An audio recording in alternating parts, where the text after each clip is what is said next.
بسم اللہ الرحمن الرحیم۔ شروع اللہ کے نام سے جو بڑا مہربان نہایت رحم والا ہے۔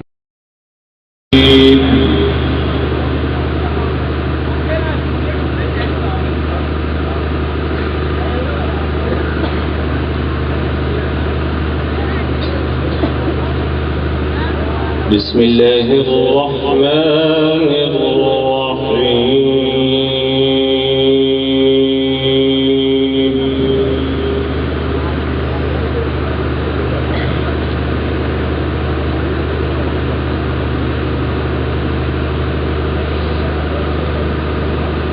وَلِلَّهِ مُلْكُ السَّمَاوَاتِ وَالْأَرْضِ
ربنا ما خلقت هذا باطلا سبحانك فقنا عذاب النار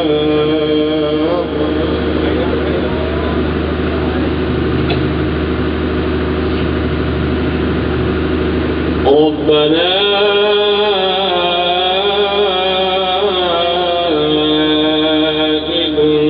إنك من تدخل النار فقد أخزيته وما للظالمين من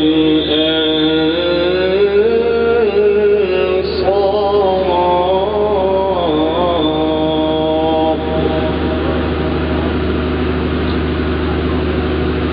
وما للظالمين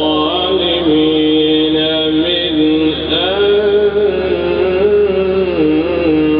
أنصار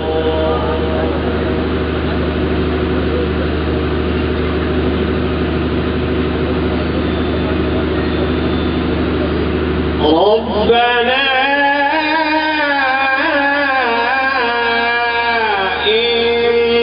إننا سمعنا مناديا ينادي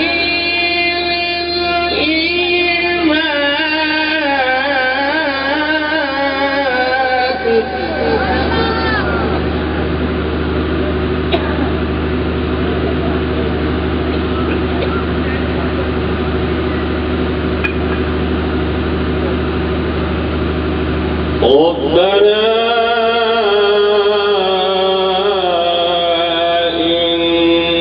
إننا سمعنا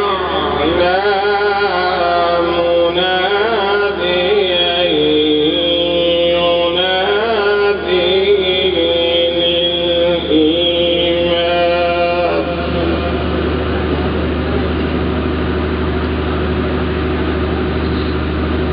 مناديا ينادي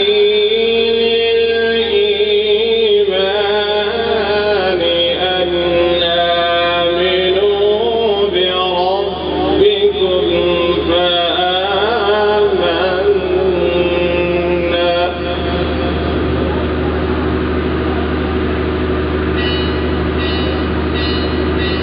ربنا فاغفر لنا ذنوبنا وكفر عنا سيئاتنا وتوفنا مع الأبرار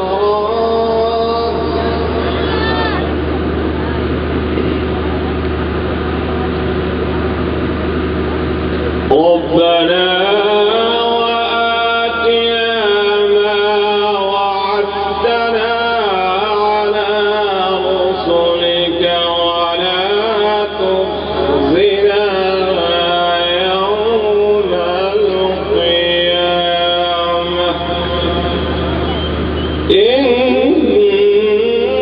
إنك لا تخلف الميعاد صدق الله العلي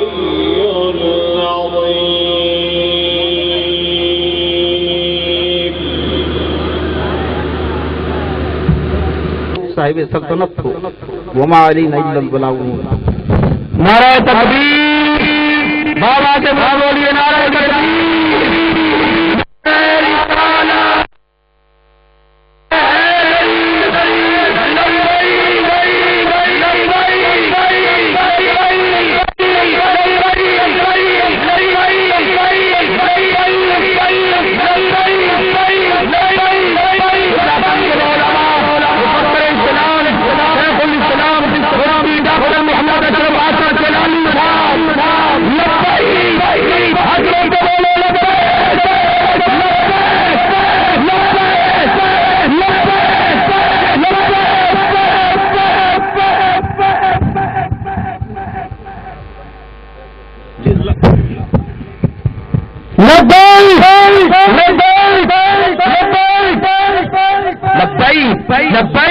لبیک یا رسول اللہ لبیک لبیک لبیک یا رسول اللہ لبیک لبیک لبیک یا رسول اللہ لبیک لبیک لبیک یا رسول اللہ لبیک لبیک لبیک یا رسول اللہ لبیک لبیک لبیک یا رسول اللہ لبیک لبیک لبیک یا رسول اللہ لبیک لبیک لبیک یا رسول اللہ لبیک لبیک لبیک یا رسول اللہ لبیک لبیک لبیک یا رسول اللہ لبیک لبیک لبیک یا رسول اللہ لبیک لبیک لبیک نعرہ رسالت نعرہ رسالت نعرہ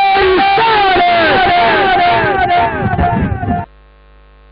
بسم اللہ الرحمن الرحیم.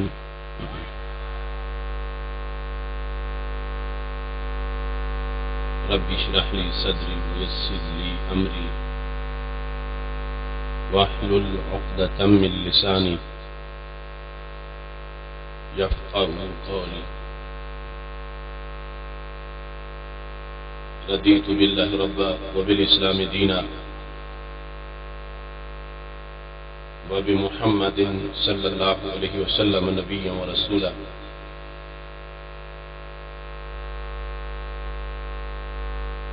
لك الحمد يا الله خلقتنا وهديتنا وأنقذتنا من النار.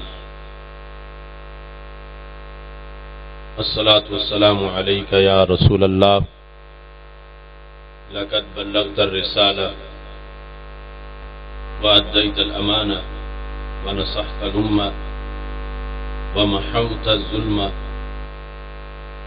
وأرشدتنا إلى السنة والجماعة وبك توجهنا إلى ربنا في هذه الساعة. صلى الله عليك وعلى آلك وأصحابك أجمعين. أما بعد فأعوذ بالله من الشيطان الرجيم. بسم الله الرحمن الرحيم. فإن آمنوا بمثل ما آمنتم به فقد اهتدوا.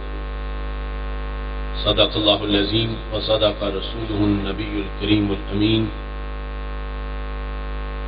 إن الله وملائكته يصلون على النبي يا أيها الذين آمنوا صلوا عليه وسلموا تسليما. الصلاة والسلام عليك يا سيدي يا رسول الله وعلى آلك واصحابك یا حبیب اللہ. خشک شاخوں کو وہ تازہ گلاب دیتے ہیں، عہد پیری کو وہ پھر سے شباب دیتے ہیں. پڑھ لے درود غفلت نہ کر خدا کی قسم، تیرے سلام کا وہ اب بھی جواب دیتے ہیں. الصلاۃ والسلام علیک یا سیدی یا رسول اللہ وعلى آلك واصحابك يا حبيب الله.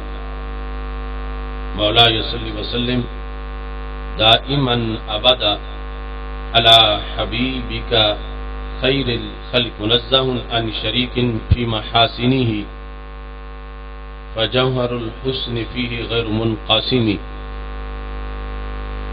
محمد تاج على حبيبك خیر الخلق کلہم.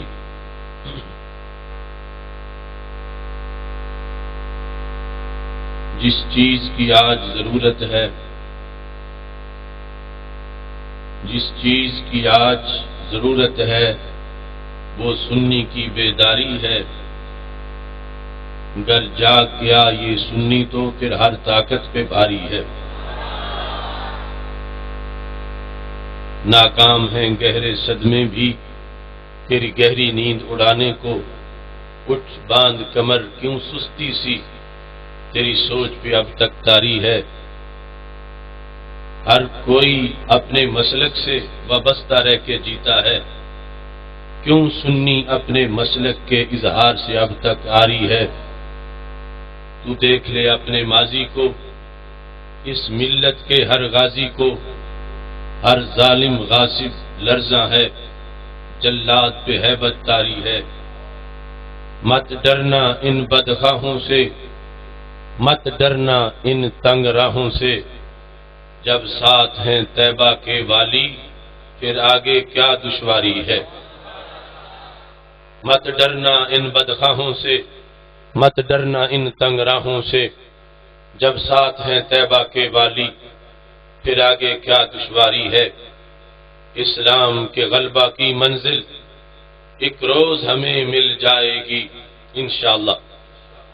اسلام کے غلبہ کی منزل ایک روز ہمیں مل جائے گی، جو بھسم کرے گی باطل کو وہ اپنی ہی چنگاری ہے۔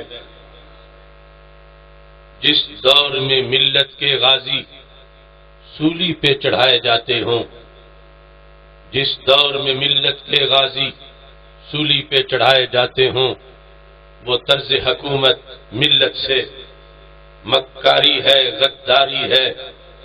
انگریز کے سب نوکر چاکر دھرتی سے بستر گول کریں، اب راج اسی کا آئے گا ممتاز سے جس کی یاری ہے۔ انگریز کے سب نوکر چاکر، انگریز کے سب نوکر چاکر اس ملک سے بستر گول کریں، اب راج اسی کا آئے گا ممتاز سے جس کی یاری ہے۔ جب تک بھی زندہ رہنا ہے حق قول زبان سے کہنا ہے، کیا ڈر ہے موت کا اے آصف، جب جانا اپنی باری ہے۔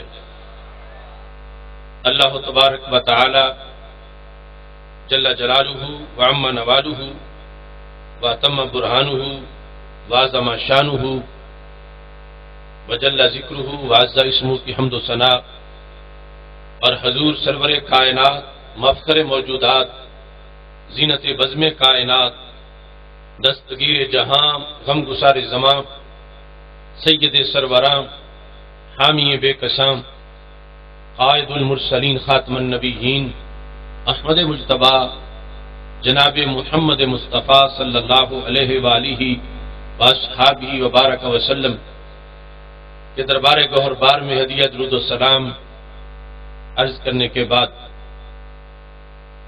رب ذوالجلال کے محبت رسول صلی اللہ علیہ وسلم کانفرنس انعقاد پذیر ہے۔ اس وقت سٹیج پر مناظر اسلام، محقق اہل سنت حضرت مفتی محمد انوار حنفی صاحب زید مجدہ، پیر طریقت علامہ محمد علی برکاتی صاحب، پیر سید احمد حسن شاہ صاحب گیلانی، علامہ محمد یوسف چشتی صاحب، علامہ محمد شفیق الرحمن نوری صاحب، علامہ محمد زہیب جلالی صاحب، علامہ مولانا محمد اسلم ساجد جلالی صاحب، قاری محمد عالم صاحب، قاری محمد محمود صاحب، حکیم فیض احمد فیضی صاحب، محمد رضوان یوسف صاحب، حضرت پیر سید ابو بکر عمار شاہ صاحب، اور تحریک صراط مستقیم ضلع قصور کے امیر اور تحریک لبیک یا رسول اللہ صلی اللہ علیہ وسلم کے ضلعی رہنما حضرت پیر سید آصف علی شاہ صاحب بخاری، کثیر تعداد میں سٹیج پر علماء و مشائخ جلوہ گر ہیں۔ رب ذوالجلال کے فضل اور توفیق سے اہل سنت و جماعت کا یہ عظیم اجتماع نور و نکہت کے اس ماحول میں انعقاد پذیر ہے۔ میں اپنی طرف سے تحریک صراط مستقیم کے تمام کارکنان کو ہدیہ تبریک پیش کرتا ہوں۔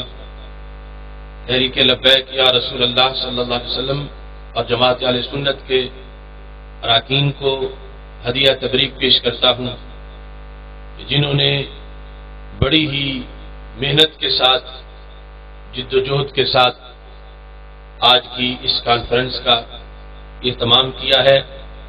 میں دعا کرتا ہوں رب ذوالجلال منتظمین کے انتظام کو اور شرکاء کی شرکت کو اپنے دربار میں قبول فرمائے۔ بالخصوص پنڈال میں جتنے بھی اہل محبت تشریف فرما ہیں، میں سب کا مشکور ہوں۔ اور آپ کے لیے دعا کرتا ہوں کہ رب ذوالجلال آپ کو قدم قدم پہ کروڑوں ثواب عطا فرمائے کہ آپ نے دن بھر کی محنت، کوشش اور تھکاوٹ کے باوجود اپنی مصروفیات اور آرام کو ترک کر کے یہاں آپ حاضر ہیں۔ یہ ایک عظیم مشن اور ایک عظیم کاز ہے جس کے لیے ہمیں یہاں پر اکٹھا کیا گیا ہے۔ چند ضروری باتیں آپ تک پہنچانا چاہتا ہوں۔ آپ نے نہایت توجہ کے ساتھ اس پیغام کو سننا ہے، بیداری کے ساتھ سن کے آگے تیاری کے ساتھ اس کے دیگر عوام تک پہنچانا ہے۔ میری دعا ہے خالق کائنات جل جلالہ ہم سب کو غلبہ اسلام کا منظر اس کائنات میں دیکھنے کی توفیق عطا فرمائے۔ محبت رسول صلی اللہ علیہ وسلم اس کائنات کا وہ میٹھا مضمون ہے کہ جس کی چاشنی کائنات میں ہر طرف محسوس کی جاتی ہے۔ اگرچہ ہمارے آقا صلی اللہ علیہ وسلم صدیوں پہلے اس دنیا سے تشریف لے گئے، مگر آج بھی روضہ پر نور میں حیات حسی حقیقی جسمانی کے ساتھ یوں زندہ ہیں کہ آپ کے دیوانے آپ کو دنیا کے جس کونے میں بھی یاد کرتے ہیں میرے آقا صلی اللہ علیہ وسلم نظر کرم فرماتے ہیں اور جھولیوں کو معمور فرماتے۔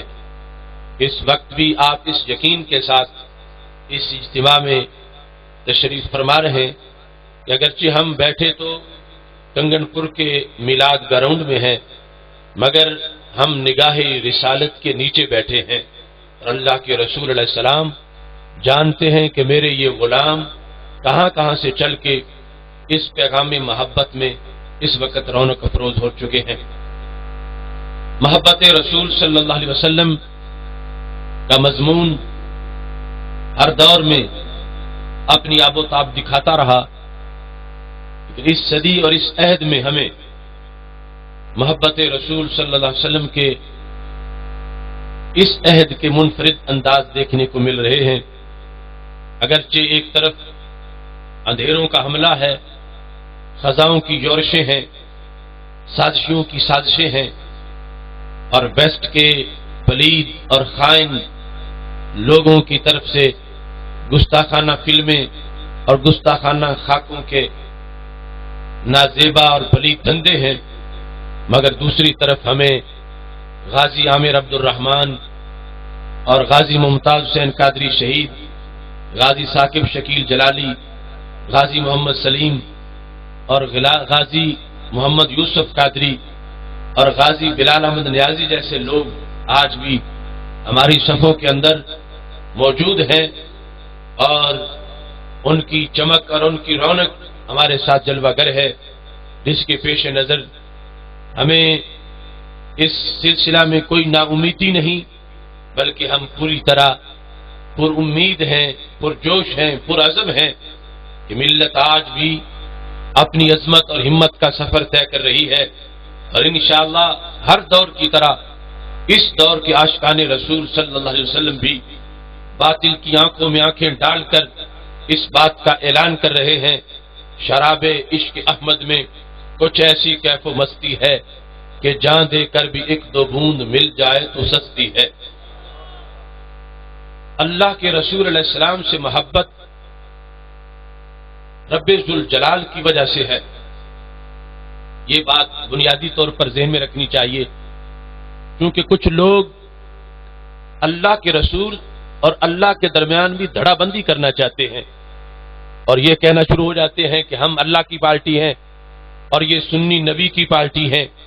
یہ یاد رکھو، جو نبی کی پارٹی ہو وہی اللہ کی پارٹی بھی ہوتا ہے، کیونکہ ہمارے آقا علیہ السلام کا فرمان سند صحیح سے ثابت ہے۔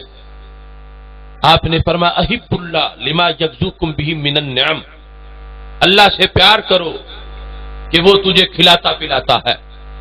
اس محبت کا اعلان کر کے ہمارے آقا علیہ السلام نے پھر یہ اعلان کیا احبونی، میرے ساتھ بھی پیار کرو۔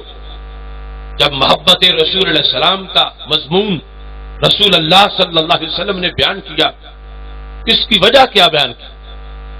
اللہ کی محبت کا سبب یہ بیان کیا کہ رب سے اس لیے پیار کرو کہ وہ تمہارا خالق ہے، وہ تمہارا رازق ہے، وہ تمہیں کھانے پینے کو دیتا ہے، ہر وقت اس کی نعمتیں تم پہ برس رہی ہیں۔ اور جس وقت ہمارے آقا علیہ السلام نے اپنی محبت کی دعوت دی، احبونی، میرے ساتھ پیار کرو، اس کا سبب کیا بیان کیا، کس لیے اپنی محبت کا پیغام دیا، تو ہمارے آقا علیہ السلام نے فرمایا احبونی لحب اللہ، میرے ساتھ اللہ کی وجہ سے پیار کرو۔ یعنی سرکار نے اپنے پیار کی دعوت اور کسی وجہ سے نہیں دی، حالانکہ ہمارے آقا علیہ السلام یہ بھی فرما سکتے تھے احبونی لأننی نبیکم، مجھ سے پیار کرو، میں تمہارا نبی جو ہوں۔ احبونی لأن لواء الحمد بیدی، مجھ سے پیار کرو کہ قیامت کے دن حمد کا جھنڈا میرے ہاتھ میں ہوگا۔ احبونی لأن مفتاح الجنہ بیدی، مجھ سے پیار کرو کہ جنت کی چابی میرے پاس موجود ہے۔ احبونی لأننی شافعکم، مجھ سے پیار کرو کہ میں تمہاری قیامت کے دن شفاعت کرنے والا ہوں۔ ہزارہا وجوہات ہو سکتی تھیں، مگر ہمارے آقا علیہ السلام نے فرمایا احبونی لحب اللہ، میرے ساتھ اس لیے پیار کرو کہ تمہارا رب بھی میرے ساتھ پیار کرتا ہے، میرے ساتھ اللہ کی وجہ سے پیار کرو۔ تو درمیان میں سے دوئی ختم کر دی کہ میرا پیار ہے ہی رب کی وجہ سے۔ کیوں؟ فرمایا تمہارا رب والا پیار تب مارا جائے گا جب تم میرے ساتھ بھی پیار کرو گے، کیونکہ جس کے ساتھ پیار ہو اس کے پیارے سے بھی پیار ہوتا ہے۔ تو تم رب سے پیار کا جو دعویٰ کر رہے ہو، یہ دعویٰ تب تسلیم کیا جائے گا جب تم میرے ساتھ بھی پیار کرو گے۔ میرے ساتھ پیار تم پہ اس لیے لازم کیا گیا ہے کہ رب والا تمہارا پیار اللہ کے دربار میں منظور تب ہوگا جب تم اللہ کے حبیب سے بھی پیار کرنے والے ہوگے۔ آج اس اہم موضوع پر کنگن پور کے مسلمانوں نے اس کانفرنس کا انعقاد کیا ہے۔ محبت رسول صلی اللہ علیہ وسلم جو دنیا میں بھی انسان کے بخت کا ستارہ ہے، جو قبر کی بھی چاندنی ہے، جو کل حشر کے میدان میں بھی انسان پر رحمت کا سائبان ہے، اور یہ محبت رسول علیہ السلام ہی ہے کہ جس کی چاندنی کل فردوس میں بھی ہمیں اللہ کے فضل سے میسر آئے گی۔ اس واسطے معاشرے کے اندر جہاں شان رسالت کے خلاف مختلف سازشیں ہو رہی ہیں، آج کا مسلمان، آج کا سنی کائنات کو محبت رسول علیہ السلام کر یہ پیغام دے کر واضح کر رہا ہے کہ جو چاہتا ہے کہ کل اسے فردوس ملے، جو چاہتا ہے کل اس کی رب سے ملاقات ہو تو اللہ اس کو انعامات عطا فرمائے، وہ آج اپنا قبلہ سیدھا کرے اور اپنی محبت کا محور حضرت محمد مصطفیٰ صلی اللہ علیہ وسلم کی ذات گرامی کو بنائے، جو آج بھی میرے آقا علیہ السلام کی طرف متوجہ ہوتا ہے اور اپنی محبت کا قبلہ سیدھا کرے گا۔ رب ذوالجلال کی قسم، قیامت کے دن وہ مارا نہیں پھرے گا، بلکہ سرکار اس کو اس کے ہاتھ سے پکڑ کے جنت عطا فرما دیں گے۔ محبت رسول علیہ السلام اگر مسلکوں کی صف میں دیکھنا ہے تو میں ہزارہا دلائل کی روشنی میں کہہ رہا ہوں، محبت رسول اللہ السلام کے ٹائٹل کو اہل سنت کہا جاتا ہے۔ محبت رسول اللہ السلام کا عنوان مسلک اہل سنت ہے۔ محبت رسول اللہ السلام کے مضمون کا خلاصہ وہ نظریات ہیں جو فکر گنج بخش بھی ہے، فکر بابا فرید بھی ہے، فکر غریب نواز بھی ہے، فکر رضا بھی ہے۔ اس بنیاد پر پوری کائنات کے اندر ہر صدی کے ہر سال میں جو مسلک کائنات کے اندر سواد اعظم کی شکل میں موجود رہا، وہ یہی محبت رسول علیہ السلام کا مسلک ہے کہ جس مسلک کو اہل سنت سے تعبیر کیا جاتا ہے۔ اس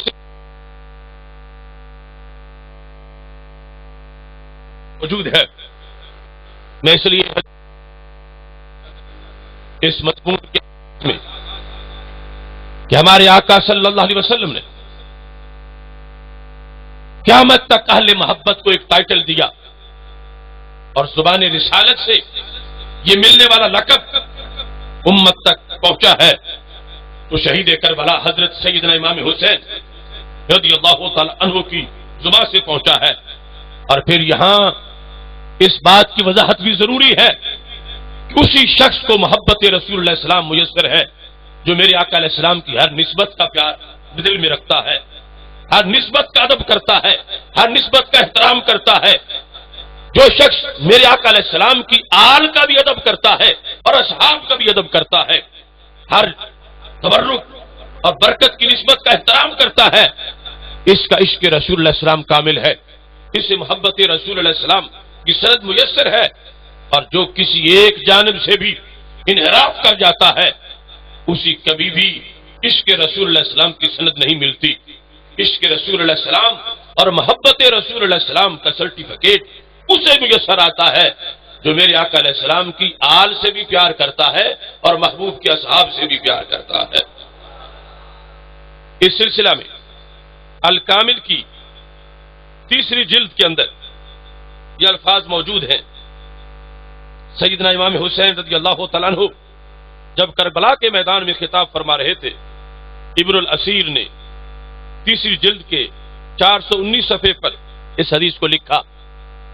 میرے آقا علیہ السلام سے حدیث روایت کرتے ہوئے حضرت امام حسین رضی اللہ تعالیٰ عنہ فرماتے ہیں، میں کربلا کے خطیب اعظم اور امت کے عظیم مرشد حضرت امام حسین رضی اللہ تعالیٰ عنہ کی گواہی سے یہ حدیث تمہارے سامنے پیش کر رہا ہوں.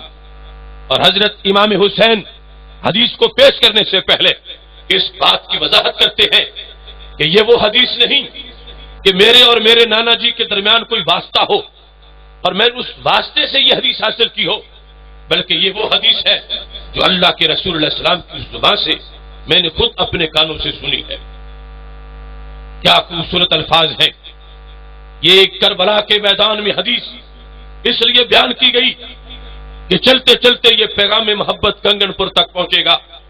امام حسین رضی اللہ تعالیٰ عنہ فرمانے لگے، اولم یبلغکم قول مصطفی، اے لوگو کیا تمہیں وہ مشہور فرمان رسول علیہ السلام نہیں پہنچا؟ ان رسول اللہ صلی اللہ علیہ وسلم قال لی ولی اخی، اللہ کے رسول علیہ السلام نے مجھے اور میرے بھائی جان امام حسن رضی اللہ تعالی عنہ ہم دونوں کو فرمایا تھا. یہ اگلے ہیں جملے جو قیامت تک کے نور کی خیرات ہیں. امام حسین کہنے لگے، نانا جی نے ہم دونوں کے لحاظ سے فرمایا تھا، انتما سیدہ شباب اہل الجنہ وقرۃ عین اہل السنہ، اے حسن و حسین تم دونوں جنتی جوانوں کے سردار ہو اور تم دونوں سنیوں کی آنکھ کی ٹھنڈک ہو. قرۃ عین اہل السنہ، تم دونوں سنیوں کی آنکھ کی ٹھنڈک ہو. حسن و حسین کس کی آنکھ کی ٹھنڈک ہے؟ کس کی آنکھ کی ٹھنڈک ہے؟ تو اہل محبت کو اہل سنت کا نام کس نے دیا؟ اللہ کے رسول علیہ السلام نے. امام حسین اس کی گواہی دے رہے ہیں کہ رسول اللہ صلی اللہ علیہ وسلم نے قیامت تک اہل محبت کا نام اہل سنت رکھا. لہذا یہ غلط فہمی دور ہونی چاہیے. کوئی کہتا ہے یہ فرقہ وارانہ نام ہے، کوئی کہتا ہے پچھلی صدی میں یہ نام گھڑ لیا گیا، کوئی کہتا ہے یہ بریلی شریف سے چلا، کوئی کہتا ہے یہ سرہند شریف سے چلا. تو میں ببانگے دہل کہہ رہا ہوں، اہل سنت کا لقب صفا سے چلا، زربان رسالت سے چلا. اللہ کے رسول علیہ السلام نے قیامت تک کے لیے اہل حق کو اہل سنت کا لقب عطا کیا. بریلی شریف ہو، سرہند شریف ہو، اجمیر شریف ہو، ان مراکز سے یہ نام آگے پہنچایا ہے. اصل میں تیرا میرا نام سنی خود زبان رسالت نے فرمایا ہے. اس واسطے اس نام پہ فخر کرو، اس نام پہ رب کا شکر ادا کرو. سنی بن کے رہو، سنی بن کے جیو، سنی بن کے مرو. اس نام کا چرچا کرو، اس کا اظہار کرو، اس واسطے کہ یہ وہ نام ہے جو ہمارے آقا علیہ الصلوۃ والسلام نے اپنے ماننے والوں کو اپنی طرف سے تحفے میں عطا فرمایا ہے.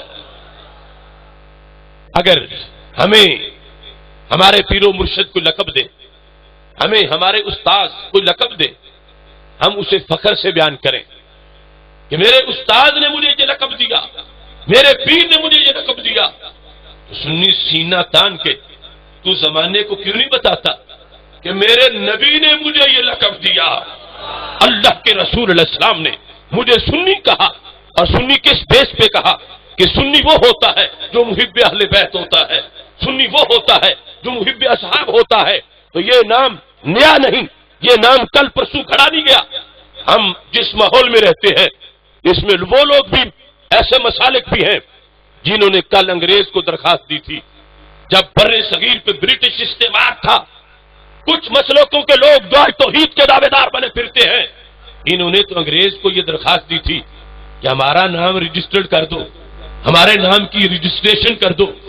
ان کی رجسٹریشن برٹش استعمار سے ہو اور تیری رجسٹریشن اے سنی، تیری رجسٹریشن نبیوں کے تاجدار سے ہو۔ اللہ کے رسول علیہ السلام یہ ہمیں لقب عطا کیا، امام حسین رضی اللہ تعالیٰ عنہ اس بات کے گواہ ہیں۔ اس لیے اس لقب کے لحاظ سے ہمیشہ اللہ کا شکر ادا کرو۔ یہ سنی نظریہ جو سینے میں ہے، رب کعبہ کی قسم، امریکہ جیسی ہزاروں حکومتیں اگر اپنے ڈالروں سے خریدنا چاہیں تو یہ نظریہ نہیں بکتا، یہ نظریہ نہیں ملتا، یہ حاصل نہیں ہوتا۔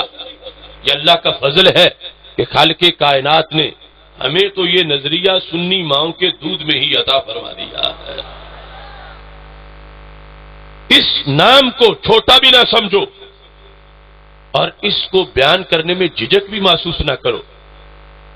میں سمجھتا ہوں کہ ہمیں آج جس عارضی سی کمزوری کا سامنا کرنا پڑا، کوئی کہتا ہے وہاں ہماری نمائندگی نہیں، اس فورم پر ہمارا بندہ نہیں، تو یہ کمزوری کیوں آئی کہ ہم نے اپنے سنی ہونے کا اظہار نہ کیا، ہم نے اپنے سنی ہونے کا اعلان نہ کیا، ہم نے اپنے سنی ہونے کا انکشاف نہ کیا، ہم دفتر میں چھپ کے بیٹھے رہے، ہم رشتہ داروں کی محفل میں چھپ کر کے بیٹھے رہے، ہم کھیت کھلیان میں اپنے مسلک کے اظہار کے بغیر بیٹھے رہے، تو دنیا کو تو پتہ تب چلے جب تم زبان سے بولو کہ تمہارے اندر نور کیا ہے، چراغاں کیا ہے، خوشبو کیا ہے، روشنی کیا ہے۔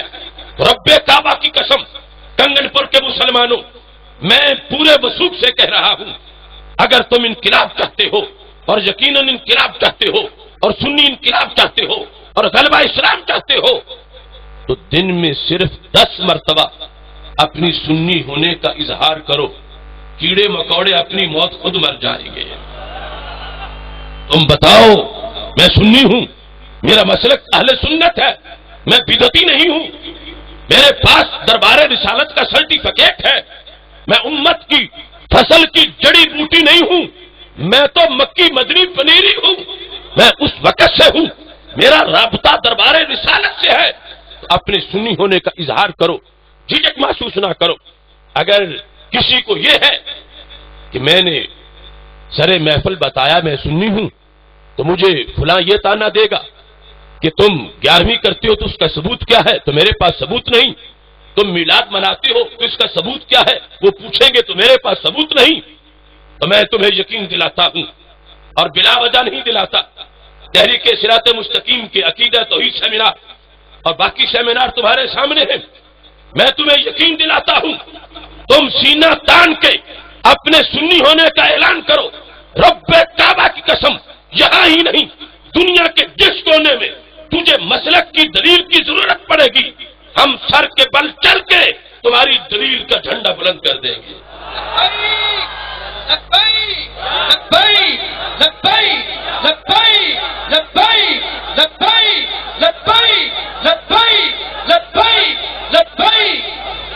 لہذا سنی ہونا جھجک محسوس نہ کرو۔ ہم نے عقیدہ توحید سیمینار داتا گنج بخشجویری کی دہلیز پہ کیا، ریلوے اسٹیڈیم میں کیا، اور یہاں بھی کنگن پور میں بھی ہم سیمینار کر چکے ہیں عقیدہ توحید سیمینار۔ جب ہم پہلا سیمینار کر رہے تھے کچھ لوگ کہہ رہے تھے تم یہاں بول رہے ہو، اور جن کے خلاف جن کی بیس کو تم ڈیمیج کرنا چاہتے ہو وہ ریالوں میں ہیں، وہ حکومتوں میں ہیں، وہ کب تمہاری سنیں گے؟ ان کی صحت پہ تمہارا اثر کیا ہے؟ مگر آج دنیا کو یہ ماننا پڑا اگر تحریک صراط مستقیم کے عقیدہ توحید سیمینار کا جواب سعودی حکومت نے الریاض میں اپنے کرایہ دار مفتیوں سے دلوانے کی کوشش کی ہے تو ماننا پڑے گا کہ ضرب یہاں لگی ہے، درد وہاں ہو رہا ہے، ورنہ کبھی ان سیمیناروں کی طرف متوجہ نہ ہوتے۔ ان کو کیا مجبوری تھی؟ اپنے گھر میرا کلپ چنائے، میرا نام لے، میری آواز سنائے، داتا صاحب پہ ہمارا لگا ہوا سٹیج دکھائے، اور پھر یہ کہے کہ یہ اشرف آصف جلالی لفظ داتا کی یہ تعریف کر رہا ہے۔ یہ سارا کچھ کئی دنوں کے اندر جب وہ ان سیمیناروں کا جواب دینے کی کوشش کر کے فارغ ہوئے، ابھی ہم نہیں بولے تھے، وہاں کے مفتی بول پڑے، انہوں نے کہا یہ جواب تو اس شخص کا بنتا ہی نہیں ہے، تم کہیں اور ہو، وہ کہیں اور، اگر جواب دینا ہے تو اس کی ہر دلیل کا جواب دو، اس کے اصول کا جواب دو۔ تو میں برملا کہہ رہا ہوں، سورج مغرب سے طلوع ہو سکتا ہے، ہمارے عقیدہ توحید کا کوئی جواب نہیں لا سکتا۔ اس واسطے دلیل کی وجہ سے جھجک محسوس نہ کیجیے، سینہ تان کے چلیے اور اس لقب کو چھوٹا مت سمجھیے۔ اگر داتا گنج بخش اجمیری کا گزارا سنی کہلوائے بغیر نہ ہو تو تیرا میرا کیسے ہوگا؟ اگر امام اعظم ابو حنیفہ اپنے آپ کو سنی کہلوائیں تو پھر تو اور میں کیوں نہ سنی کہلوائیں؟ اگر صحابہ کرام رضی اللہ تعالی عنہم اپنے آپ کو اہل سنت کہلوائیں تو پھر ہمیں بھی اس پہ فخر کرنا چاہیے۔ اس واسطے جو محبت رسول اللہ علیہ السلام کا ٹائٹل آج کی کانفرنس کا عقیدہ توحید سیمینار کے موقع پر ٹائٹل ہے، اس کا دوسرا نام مسلک اہل سنت ہے، کیونکہ ہمارے آقا علیہ السلام کی یہ حدیث جو میں آپ کے سامنے ابھی پڑھ رہا ہوں، اس میں یہی بتایا گیا، فرمایا انتما سیدہ شباب اہل الجنہ وقرۃ عین اہل السنہ۔ قرہ کہتے ٹھنڈک کو، عین کہتے آنکھ کو، اہل سنت کہتے سنی کو۔ تو میرے نبی علیہ السلام فرماتے ہیں حسن حسین تم سنیوں کی آنکھ کی ٹھنڈک ہو۔ آج دو دھڑے ہیں جو دنیا میں اسلام کو نقصان پہنچا رہے ہیں غیروں کے ایجنٹ بن کر۔ ایک دھڑا حب صحابہ کا نام لے کر بغض اہل بیت کا دھندا کرتا ہے، اور دوسرا حب اہل بیت کا نام لے کر بغض صحابہ کا دھندا کرتا ہے۔ نتیجے میں قتل و قتال ہے۔ شام دیکھو، عراق دیکھو، یمن دیکھو، الجزائر دیکھو، لیبیا دیکھو، مصر دیکھو، کون لڑے آپس میں؟ رافضی اور خارجی، اور نتیجے میں اسلام کو نقصان پہنچا۔ یہ سنی ہے کہ جس کے دامن پہ کسی کے قتل کا خون نہیں، یہ اہل سنت ہے جو پرامن ہے اور اسلام کی تعلیمات کے ترجمان ہے۔ ایک طرف سے یہ دعویٰ ہے کہ ہم محب اہل بیت ہیں۔ میں ببانگے دھول اس محبت رسول اللہ علیہ السلام کانفرنس میں اعلان کر رہا ہوں، دعویٰ تو کوئی بھی کر سکتا ہے، مزہ تو اس میں ہے کہ جن سے محبت کا دعویٰ کیا جا رہا ہے وہ کس کو اپنا محب مانتے ہیں۔ دعویٰ ہزاروں لوگ کر سکتے ہیں، حب اہل بیت کی سند کس کے پاس ہے؟ حب اہل بیت کا سرٹیفکیٹ کس کے پاس ہے؟ تو امام حسین رضی اللہ تعالیٰ عنہ گواہ ہے، کہتے ہیں میرے نانا جی نے حب اہل بیت کا سرٹیفکیٹ سنیوں کو عطا کیا ہے۔ قرۃ عین اہل سنہ، کہ تم سنیوں کی آنکھ کی ٹھنڈک ہو۔ اور دوسری طرف کسی حدیث میں دوسرا فیصلہ بھی ہو گیا، جو حب صحابہ کے دعوے دار بن کر اپنے آپ کو اہل سنت والجماعت کہلانے لگے کہ ہم سنی ہیں، ہم سنی ہیں، ہم سنی ہیں، ہم اہل سنت والجماعت ہیں۔ میں کہتا ہوں دعویٰ تو کوئی بھی کر سکتا ہے، مزہ تو یہ ہے کہ سرکار کس کو سنی کہتے ہیں۔ اللہ کے رسول علیہ السلام نے سنی کی شرطیں بیان کی ہے، اور ان میں سے ایک شرط یہ ہے کہ سنی بنجر سینے والا نہیں ہوتا۔ سنی وہ نہیں ہے کہ جس کا سینہ بغض اہل بیت سے بھرا ہو، سنی وہ نہیں ہے کہ جس کا سینہ ٹھنڈر اور کینہ ہو، بس سنی وہ ہے جس کا سینہ حب اہل بیت کا مدینہ ہو۔ لہذا دونوں دھڑوں کے بارے میں اس حدیث نے فیصلہ کر دیا، محب اہل بیت اور اہل سنت یہ مترادف لفظ ہے۔ اور محب صحابہ اور اہل سنت یہ مترادف لفظ ہیں، اور یہ دونوں محبتیں یکجا ہوں تو پھر عشق رسول اللہ السلام ہوتا ہے، جس کو محبت رسول اللہ السلام کہا جاتا ہے۔ اس بنیاد پر اگر کوئی ڈاکومنٹس آپ اہل سنت پورے کرتا ہے تو صرف اور صرف وہ ہے جو امام احمد رضا بریلوی کی فکر کو ماننے والا ہے، داتا گنج بخش اجمیری کی فکر پر موجود ہے۔ چونکہ آل سے پیار بھی سرکار کی وجہ سے ہے، اصحاب سے پیار بھی سرکار کی وجہ سے ہے۔ جب دونوں طرف کا پیار، اس کا سبب میرے نبی علیہ السلام کی ذات ہے۔ اعلی حضرت فاضل بریلوی رحمۃ اللہ علیہ نے المستند میں عربی زبان میں جو کتاب لکھی اس میں واضح لکھا، لیس حب الصحابۃ لذواتہم ولا حب اہل البیت لانفسہم بل حبہم کلہم جمیعا لوصلاتہم برسول اللہ صلی اللہ علیہ وسلم۔ فرمایا یاد رکھنا، صحابہ کی محبت شریعت نے ہم پر ان کی ذوات کی وجہ سے لازم نہیں کی، سرور کائنات کی وجہ سے لازم کی ہے، وہ سرکار کے صحابہ۔ فرمایا آل کی محبت ہم پر ان کی ذوات کی وجہ سے نہیں، اللہ کے رسول علیہ السلام کی نسبت کی وجہ سے ہے۔ تو جب دونوں کی محبت کا سبب ایک ہے تو پھر محبت ایک ہے، سبب ایک نے محبت کو متحد کر دیا ہے، تو یہ محبتیں آگ پانی کی طرح نہیں کہ ٹکرائیں، بلکہ سچی ہوتی تب ہے جب اکٹھی پائی جائے۔ اگر صرف آل کی محبت ہو اصحاب کی نہ ہو یہ بھی جھوٹ ہے، صرف اصحاب کی محبت کا دعویٰ ہو آل کی محبت نہ ہو یہ بھی جھوٹ ہے۔ سچ بنتا ہی تب ہے جب دونوں محبتیں بیک وقت کسی کے سینے میں موجود ہوتی ہیں، اور دونوں ہوں تو پھر عشق رسول اللہ علیہ وسلم بنتا ہے، پھر وہ کامل ہے۔ اس بنیاد پر اس محبت کا سرٹیفکیٹ جو دربار رسالت سے ہمیں میسر آیا، جس کے ضمن میں آج ہم کانفرنس کر رہے ہیں، اس پر میں تاریخ کو گواہ بھی پیش کرتا ہوں۔ میں یہ نہیں کہتا بلا وجہ کہ فلاں بھی فارغ ہے فلاں بھی فارغ ہے، جنہیں جنہیں دعویٰ ہے اپنے اس عمل کا کہ ہم حب اہل بیت رکھتے ہیں، ہم حب اصحاب رکھتے ہیں، ہم اہل سنت ہیں اور ہم اہل محبت ہیں، میں کہتا ہوں بیج کا پتہ تو اس کی پیداوار سے چلتا ہے، بیج بند ہوتا ہے لیکن پھول سے پتہ چلتا ہے کہ بیج کیسا تھا، بیج خاموش ہوتا ہے پھل سے پتہ چلتا ہے کہ یہ سادہ سا بیج کیسا تھا کہ جس سے اتنا میٹھا پھل نکلا ہے۔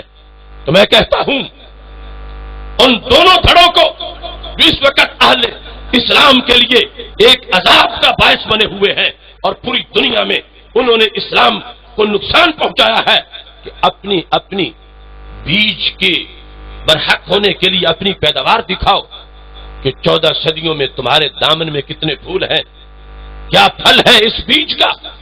تو ایک طرف سوائے دھوئیں اور بھنگ کے گھوٹوں کے کچھ نہیں، اور دوسری طرف سوائے قتل و خون کے کچھ نہیں۔ میں کہتا ہوں پوچھو، ہم دکھاتے ہیں کہ اس بیج کی سنی بیج کی پیداوار کیا ہے۔ ارے اس پہ پھول کھلا تو زمانے نے امام اعظم ابو حنیفہ کہا، اس پہ پھول کھلا زمانے نے امام بخاری کہا، اس پہ پھول کھلا زمانے نے امام رازی کہا، اس پہ پھول کھلا زمانے نے غوث اعظم کہا، اس پہ پھل بنا تو زمانے نے داتا گنج بخش اجمیری کہا، اس پہ پھل بنا تو زمانے نے بابا فرید کہا، اس پر پھل پکا تو زمانے نے غریب نواز کہا، اس کا پھل پکا زمانے نے امام احمد رضا بریلوی کہا۔ یہ ہمارے اس بیج کی پیداوار ہے۔ دوسرے دعوے دار دکھائیں تو صحیح، ان کے ہاں سوائے کانٹوں کے کچھ نہیں۔ یہ پھلوں اور پھولوں کا گلشن شروع سے لے کر آج تک اللہ کے فضل سے اہل سنت کی خوشبو کا پیغام دے رہا ہے۔ اب یہ محبت رسول علیہ السلام جو اہل سنت کے ٹائٹل کا ایک منظر ہے، اس محبت میں صحابہ کرام علیہم رضوان اہل بیت اطہار کی شان کے لحاظ سے، جہاں تم نے یہ حدیث سنی جو اہل سنت کے ٹائٹل میں امام حسین رضی اللہ تعالیٰ عنہ خود بیان کر رہے ہیں، وہاں یہ بھی ذہن میں رکھیے کہ ہمارے آقا علیہ الصلوۃ والسلام نے اپنے اصحاب کے لحاظ سے جو ارشاد فرمایا مستدرک للحاکم کے اندر، نبی اکرم نور مجسم شفیع معظم صلی اللہ علیہ وسلم نے وضاحت فرمائی، ان اللہ اختار علی واختار علی اصحابہ نے اپنے لیے مجھے چنا اور رب نے میرے لیے میرے صحابہ کو چنا. آل تو ہے ہی آل، ان کی خوشبو، ان کا کردار، ان کی عظمت، ان کی چادر تطہیر. میرا آقا علیہ السلام فرماتے ہیں ہم اہل بیت کون ہیں؟ انا واہل بیتی شجرۃ فی الجنہ اغصانها فی الدنیا فمن شاء اتخذ الی ربہ سبیلا. میں اور میرے آل ہم جنتی درخت ہیں جس کی ٹہنیاں دنیا میں ہیں. کیوں جنتی درخت نے ٹہنیاں دنیا میں پھیلائی ہیں؟ فرمایا جو جنت جانا چاہتا ہے وہ ٹہنی کو پکڑے گا جنت میں پہنچ جائے گا. اور اصحاب کیا ہے؟ فرمایا ان اللہ تبارک و تعالی اختارنی واختار علی اصحابا. اللہ نے اپنے لیے مجھے چنا اور سرکار فرماتے ہیں رب نے میرے لیے میرے صحابہ کو چنا. صحابہ کو کس نے چنا؟ اللہ نے. صحابہ کو کس نے چنا؟ سارے بولو صحابہ کو کس نے چنا؟ اللہ نے. اگر ہمارے آقا علیہ السلام نے خود چن کے اپنے یار بنائے ہوتے تو کبھی امتی کو حق نہیں پہنچتا کہ سرکار کی چناؤ اور انتخاب پر تنقید کرے، اور جو کرے گا دین سے فارغ ہو جائے گا. سرکار کسی کو اپنا کہے، کون ہے جو اس پہ تنقید کرے؟ اور یہاں تو بات اس سے آگے کی ہے. میرے آقا علیہ السلام نے فرماتے ہیں میں نے نہیں چنے، میرے یار میرے رب نے چنے ہیں. صحابہ کا چناؤ رب ذوالجلال کی طرف سے ہے. آج فیشن بنتا جا رہا ہے صحابہ پہ تنقید کرنا. یاد رکھو یہ معمولی بات نہیں. جو صحابہ پہ تنقید کرتا ہے وہ اللہ کو جہالت کا طعنہ دیتا ہے معاذ اللہ. کیونکہ جس کا جتنا بڑا علم ہو اتنا اچھا اس کا انتخاب ہوتا ہے. ہم چنے کسی کو کسی کام کے لیے، ہو سکتا اگلے دن وہ ناکام ہو جائے. کیوں؟ ہمیں کل کی خبر نہیں. مگر میرا مولا جسے چنے اسے تو کل کا بھی پتا ہے، پرسوں کا بھی پتا ہے. وہ علیم بذات الصدور ہے. تو رب ذوالجلال نے جب صحابہ کو چنا، اب اگر کوئی شخص صحابی پہ تنقید کرے تو وہ رب کے علم پہ تنقید کر رہا، اور جو رب کے علم پہ تنقید کرے اس کا ایمان کیسے بچے اور وہ اللہ کے غضب سے کیسے بچے؟ اس واسطے عشق رسول علیہ السلام جس ٹائٹل کے تحت ہم بیٹھے ہیں یہ ہے جنت کی ٹکٹ. کیونکہ اس سے پتہ چلتا ہے کہ آل کا بھی ادب کرنا ہے، اصحاب کا بھی ادب کرنا ہے. اس واسطے کہ آل کو بھی ازل سے رب ذوالجلال نے چنا ہے اور اصحاب کو بھی ازل سے رب ذوالجلال نے چنا ہے. ہمارے آقا علیہ الصلوۃ والسلام نے اس کے بعد فرمایا صحابہ میں سے کچھ وہ ہیں جنہیں رب نے میرے لیے 2 بار چنا، اور کچھ وہ ہیں جنہیں رب نے میرے لیے 3 بار چنا، کچھ وہ ہیں جنہیں 4 بار چنا. ایک انتخابی بڑی شان ہے. فرمایا فجعل لی منہم وزراء. ان چنے ہوئے لوگوں میں سے رب نے پھر میرے وزیر چنے. وانصارا، رب نے میرے انصار چنے. واصہارا، رب نے میرے سسر بھی چنے، میرے داماد بھی چنے. یہ اللہ کا چناؤ ہے، اللہ کا انتخاب ہے. اب یہ کہنے کے بعد سرکار دیکھ رہے تھے بعد کے حالات کو. فرمایا فمن سبہم، اب جنہیں رب نے چنا ہے جس نے ان میں سے کسی کو گالی دی فعلیہ لعنت اللہ والملائکہ والناس اجمعین. فرمایا جس نے رب کے چنے ہوئے لوگوں میں سے کسی کو گالی دی اس پر اللہ کی لعنت، اللہ کے فرشتوں کی لعنت اور سارے لوگوں کی لعنت. یعنی جب تو بغض رکھنے والا پھر بچ نہیں سکے گا. فرمایا جس نے ان کو گالی دی فعلیہ لعنت اللہ والملائکۃ والناس اجمعین، اس پر اللہ کی لعنت ہوگی، فرشتوں کی لعنت ہوگی اور تمام لوگوں کی لعنت ہوگی. لا يقبل منه یوم القیامت صرف ولا عدل. قیامت کے دن اگر کوئی شخص اللہ کے دربار میں کھڑا ہو جائے جس نے دنیا میں کسی ایک صحابی کو یا اہل بیت کے کسی ایک فرد کو گالی دی تھی اور اللہ سے کہ رب میں نمازی بڑا تھا، مجھے نمازوں کا ثواب دے دے، میں نے حج بڑے کیے تھے، میں نے زکات بڑی دی تھی، میں نے جہاد بڑا کیا تھا.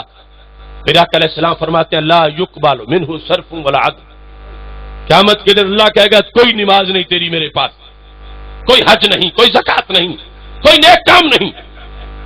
وہ کہے گا رب میں نے تو بہت پڑھی تھی، کہاں گئی میری نمازیں؟ تو میرے آقا علیہ السلام فرماتے رب کہے گا جو میرے محبوب کی آل یا صحاب کو گالی دے اس کی نمازیں ختم ہو جاتی ہیں، تیری نمازیں تباہ ہو گئی، تیری کوئی نماز نہیں، تیرا کوئی روزہ نہیں، تیرا کوئی حج، تیری کوئی زکات نہیں۔ دیکھو بھائیو، عمل کرنا کتنا مشکل ہے، لیکن اس کو بچا کے رکھنے کی تو ہمیں تمام کرنا چاہیے۔ بچتا ہے عمل تو سنی عقیدے سے، بنتا ہے عمل تو سنی عقیدے سے، جہاں بے لگام بولیں دربار رسالت کے خلاف اور پھر اپنے حجوں کے ثواب کی امیدیں رکھیں، اپنے نمازوں کے ثواب کی امیدیں رکھیں، تو میرے آقا علیہ السلام فرماتے ہیں میرے غلاموں سے بے وفائی کرنے والا نماز کا ثواب نہیں پا سکے گا، تو میرا بے وفا نماز کا ثواب کیسے پا سکے گا؟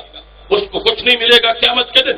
اس واسطے صحیح بخاری میں یہ الفاظ موجود ہیں، جب ہمارے آقا علیہ السلام تشریف فرماتے اور ذوالخویسرہ آ گیا اور آ کے تبلیغ کرنے لگا، کہتا کیا ہے؟ اعدل یا محمد صلی اللہ علیہ وسلم، اللہ کے نبی عدل کرو۔ دوسری حدیث میں کہتا اتق اللہ، اللہ سے ڈرو، متقی بن جا۔ اب یہ کسی عام انسان کو کہی جائے تو کہنے والا مبلغ کہلائے گا، اور اگر رب کے نبی کو کہی جائے تو کہنے والا گستاخ کہلائے گا۔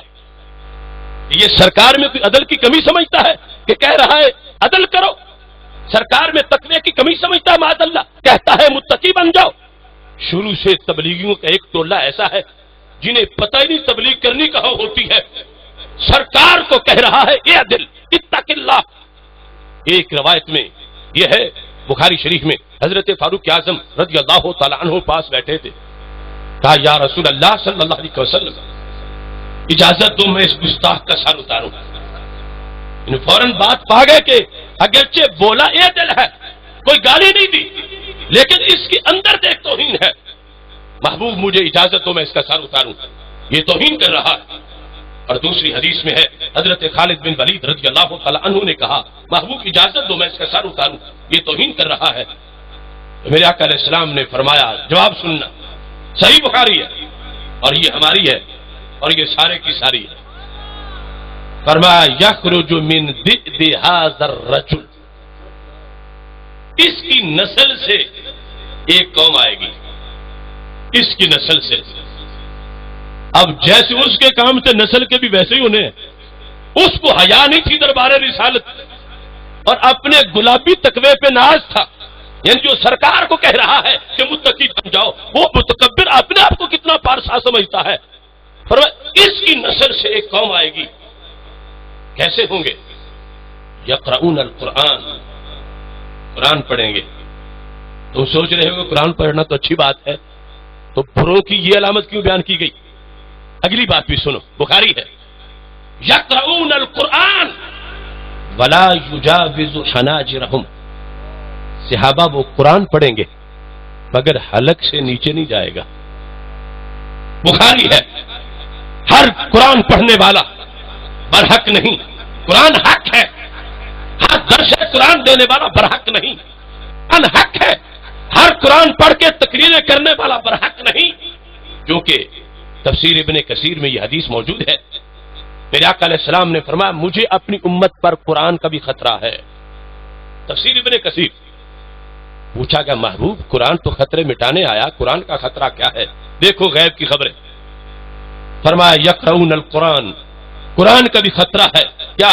یتعلمہ المنافقون فیجادلون بہ المؤمنین، قرآن کا خطرہ یہ ہے اس سے منافق بھی پڑھ جائیں گے، اس کے قاری منافق بھی بن جائیں گے، اس کے خطیب منافق بھی بن جائیں گے، تو کیا کریں گے؟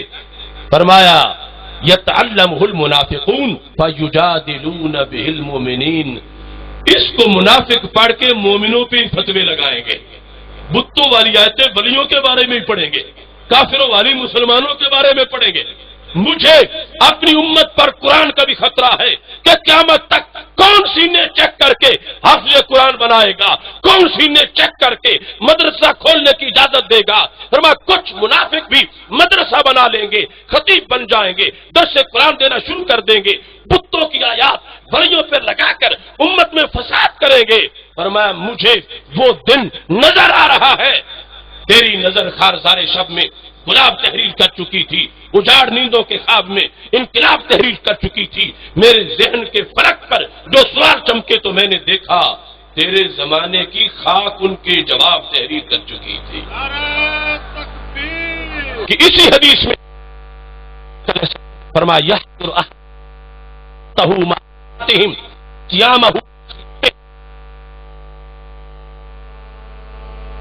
اس کی نسل سے لوگ آئیں گے، یہ جس نے مجھے تقوی کی دعوت دی، یہ جس نے مجھے عدل کی دعوت اور تبلیغ کی، اس کی نسل سے جو قوم آئے گی، یحقر احدکم صلاتہ ما صلاتہم، صحابہ تم اپنی نمازیں ان کے مقابلے میں حقیر سمجھو گے۔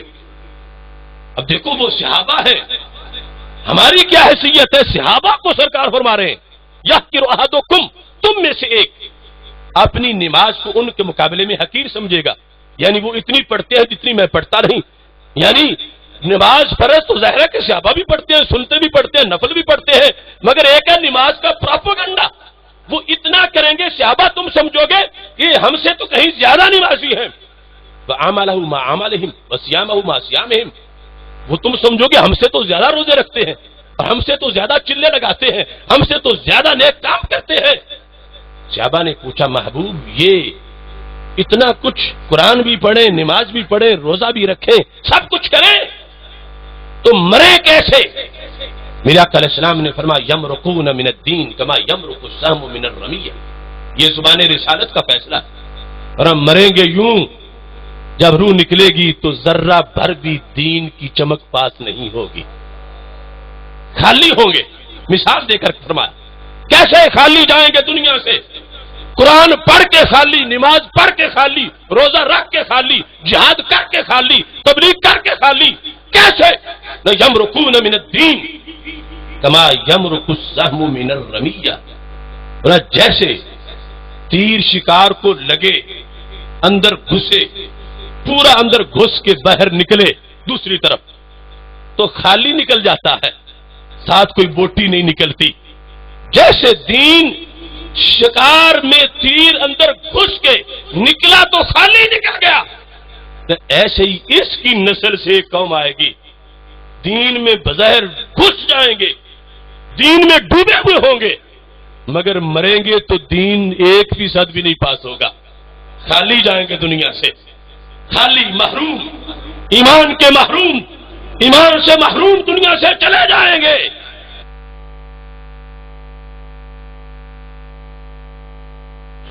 یہ تو نبی کو تانے دے، ان کا بڑا تو نبی ہے، پائی گئی، روزہ پایا گیا، حج پایا گیا، زکات پائی گئی، جہاد پایا گیا، سب کچھ پایا گیا، مگر مرے تو بے ایمان مرے، کیوں؟ کہ دل میں ادب رسول اللہ السلام نہیں تھا، محبت رسول اللہ السلام نہیں تھی۔ یہ سب کچھ میں نہیں بیان کر رہا، جہاں چاہے جو چاہے جس وقت چاہے میں صحیح بخاری سے نکال کے دکھاتا ہوں، اور میں تم سے پوچھتا ہوں کہ یہ بات سرکار نے کس کے بارے میں فرمائی تھی؟ علامتیں دیکھ لو، یقرؤون القرآن، قرآن پڑھیں گے، گرنتھ نہیں پڑھیں گے، تورات نہیں پڑھیں گے، نہیں پڑھیں گے، انجیل نہیں پڑھیں گے، گرنتھ نہیں پڑھیں گے، قرآن پڑھیں گے، مگر حلق سے اوپر رہے گا۔ تو تلاوت قرآن کی 2 قسمیں ہیں، تم کہتے تو سارے قرآن ہی پڑھتے ہیں، قرآن میں تو کوئی فرق نہیں، قرآن ہی پڑھانا ہے بچوں کو جہاں بھی بھیج دو، تو سرکار فرماتے ہیں تلاوت قرآن کی 2 قسمیں ہیں، ایک وہ ہے جو حلق کے اوپر رہتا ہے، دوسرا وہ ہے جو دل کو پرنور کرتا ہے۔ جو حلق سے اوپر رہتا ہے تلاوت تو وہ بھی ہے، مگر بندہ مرے گا تو بے ایمان مرے گا، اور جو دل پہ اثر کرتا ہے تو مرے گا تو سیدھا جنت میں جائے گا۔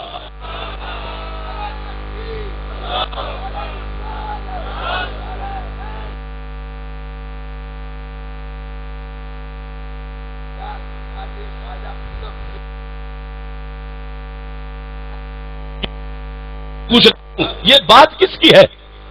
یہ کہہ سکتے ہو کہ یہ سکھوں کے بارے میں سرکار نے فرمایا تھا، بولو تو صحیح، کیونکہ سکھ تو قرآن پڑھتے ہی نہیں، سکھ تو نمازیں پڑھتے ہی نہیں، تو کیا ہندوؤں کے بارے میں فرمایا تھا؟ یہ گنڈا پور سے آگے جو ہے اس کمبری کے لیے فرمایا تھا؟ کیا یہود کے بارے میں فرمایا تھا؟ وہ تو ہمارے قبلے کی طرف کر کھڑے ہی نہیں ہوتے۔ کیا نصارہ کے بارے میں فرمایا تھا؟ تو پھر ڈھونڈو کس کے بارے میں فرمایا تھا. میں لفظ نہیں بولتا، لیکن پتہ تو آپ کو بھی چل گیا ہے اور پتہ انہیں بھی چل گیا ہے. اور پڑھنے کا سلیقہ ہو تو پڑھ لیتے ہیں کچھ لوگ پانی پہ لکھی ہوئی تحریر ہوا کی. اس لیے میں شرق و غرب کو پیغام دے رہا ہوں، اگر حق چاہیے، نجات چاہیے، اللہ سے انعام چاہیے، تو پھر یہ زمین بھی سننی ہے، وہ آسماں بھی سننی ہے، جلوائے خورشید سننی، کہکشاں بھی سننی ہے، قطرہ شبنم بھی سننی، باغباں بھی سننی ہے، لفظ کی تاثیر سننی، داستاں بھی سننی ہے، مایا ملت بھی سننی، نگہباں بھی سننی ہے. اہل سنت کے جیالو باندھ لو گر تم کمر، نظر آئے گا تمہیں سارا جہاں ہی سننی ہے.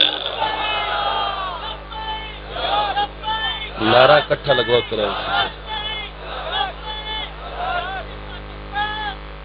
لبیک لبیک لبیک سارے لبیک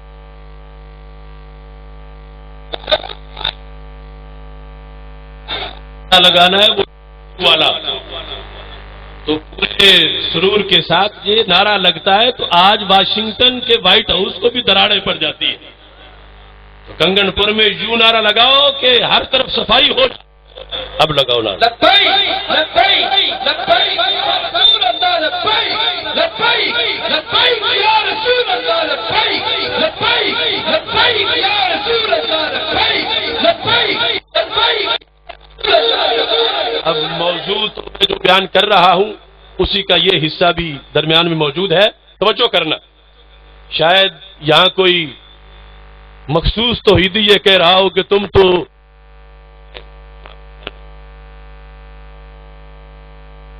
لا شریک لبیک ان الحمد والنعمت والملک شریک لک. تو یہ تلبیہ ہے.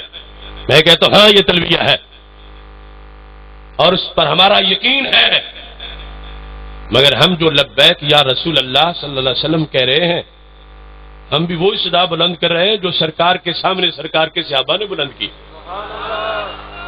ہم بدعت نہیں کر رہے. ہاں یہ ٹھیک ہے کہ جب ممتاز قادری نے گلے میں پھندا ڈال کے لبیک کا نعرہ لگایا تو پوری دنیا میں قوت آ گئی، اہل سنت میں ایک بہار آ گئی اور ایک ہیبت طاری ہو گئی. مگر یہ نعرہ بدعت نہیں ہے، یہ نعرہ تو خود سرکار کے صحابہ نے لگایا ہے. فَإِنْ آمَنُوا بِمِثْلِ مَا آمَنْتُمْ بِهِ فَقَدِ اهْتَدَوْا. یہ جو آیت ہے قرآن کی جو کہتی ہے کہ وہ کرو جو صحابہ نے کیا. ویسے ان لوگوں کو تو ویسے بھی اب یہ بات کرنی نہیں چاہیے. جب یمن سعودی عرب کی جنگ ہوئی اس وقت بھی، اور اب جب میزائل والا مسئلہ بنا تو اخباروں پہ ہر طرف ان کے بینروں پہ بھی لکھا ہوا تھا.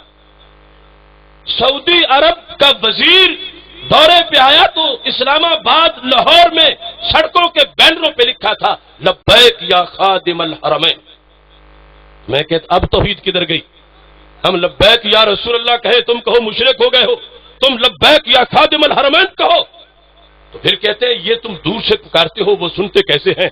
میں کہتا ہوں جنہیں ہم پکارتے ہیں وہ تو سنتے ہیں، ان کے لیے دور کا مسئلہ ہی نہیں. تو میں لگا ہوا کہ تمہاری آواز اس کے کانوں میں جا رہی ہے، وہ وہاں نہیں سنتا یہاں کیسے سنے گا؟ تو میں کہتا ہوں تمہیں تمہارا خادم الحرمین مبارک، ہمیں سرور کونین مبارک. اور ویسے اگر کسی نے دیکھنا ہے تو بخاری شریف کتاب العلم اس کے اندر حدیث ہے، میرے آقا علیہ السلام کے سامنے یہ نعرہ لگا. اگر اس میں 100 میں سے 1% بھی شرک کا وام ہوتا تو سرکار روک دیتے، صحابہ یہ نہ لگاؤ. شرک ہمیشہ حرام ناجائز، 1 منٹ بھی اس کی کہیں اجازت نہیں. اور سرکار سے بڑھ کے توحید کا رکھوالا کون سا ہے؟ وہاں جب میرے آقا علیہ السلام نے فرمایا یا معاذ بن جبل، حضرت معاذ بن جبل کو سرکار نے بلایا تو صحیح بخاری شریف ہے، وہ کہنے لگے لبیک یا رسول اللہ صلی اللہ علیہ وسلم. لبیک لبیک لبیک یا رسول اللہ، لبیک.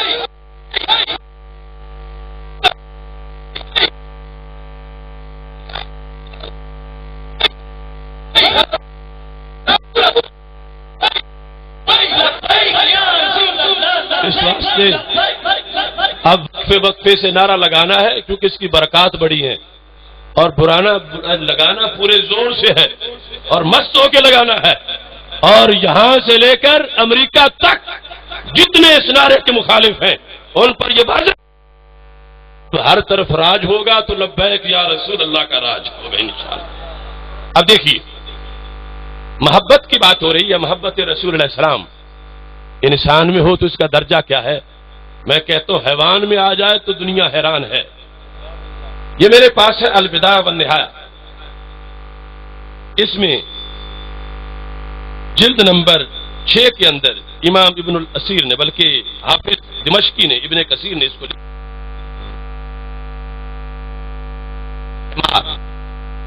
حمار مانا تم جانتے ہو، قربان جائیں، سرکار سے نسبت نہ ہو تو حماقت کا حوالہ، اور سرکار سے نسبت ہو تو نسبت کا اجالا۔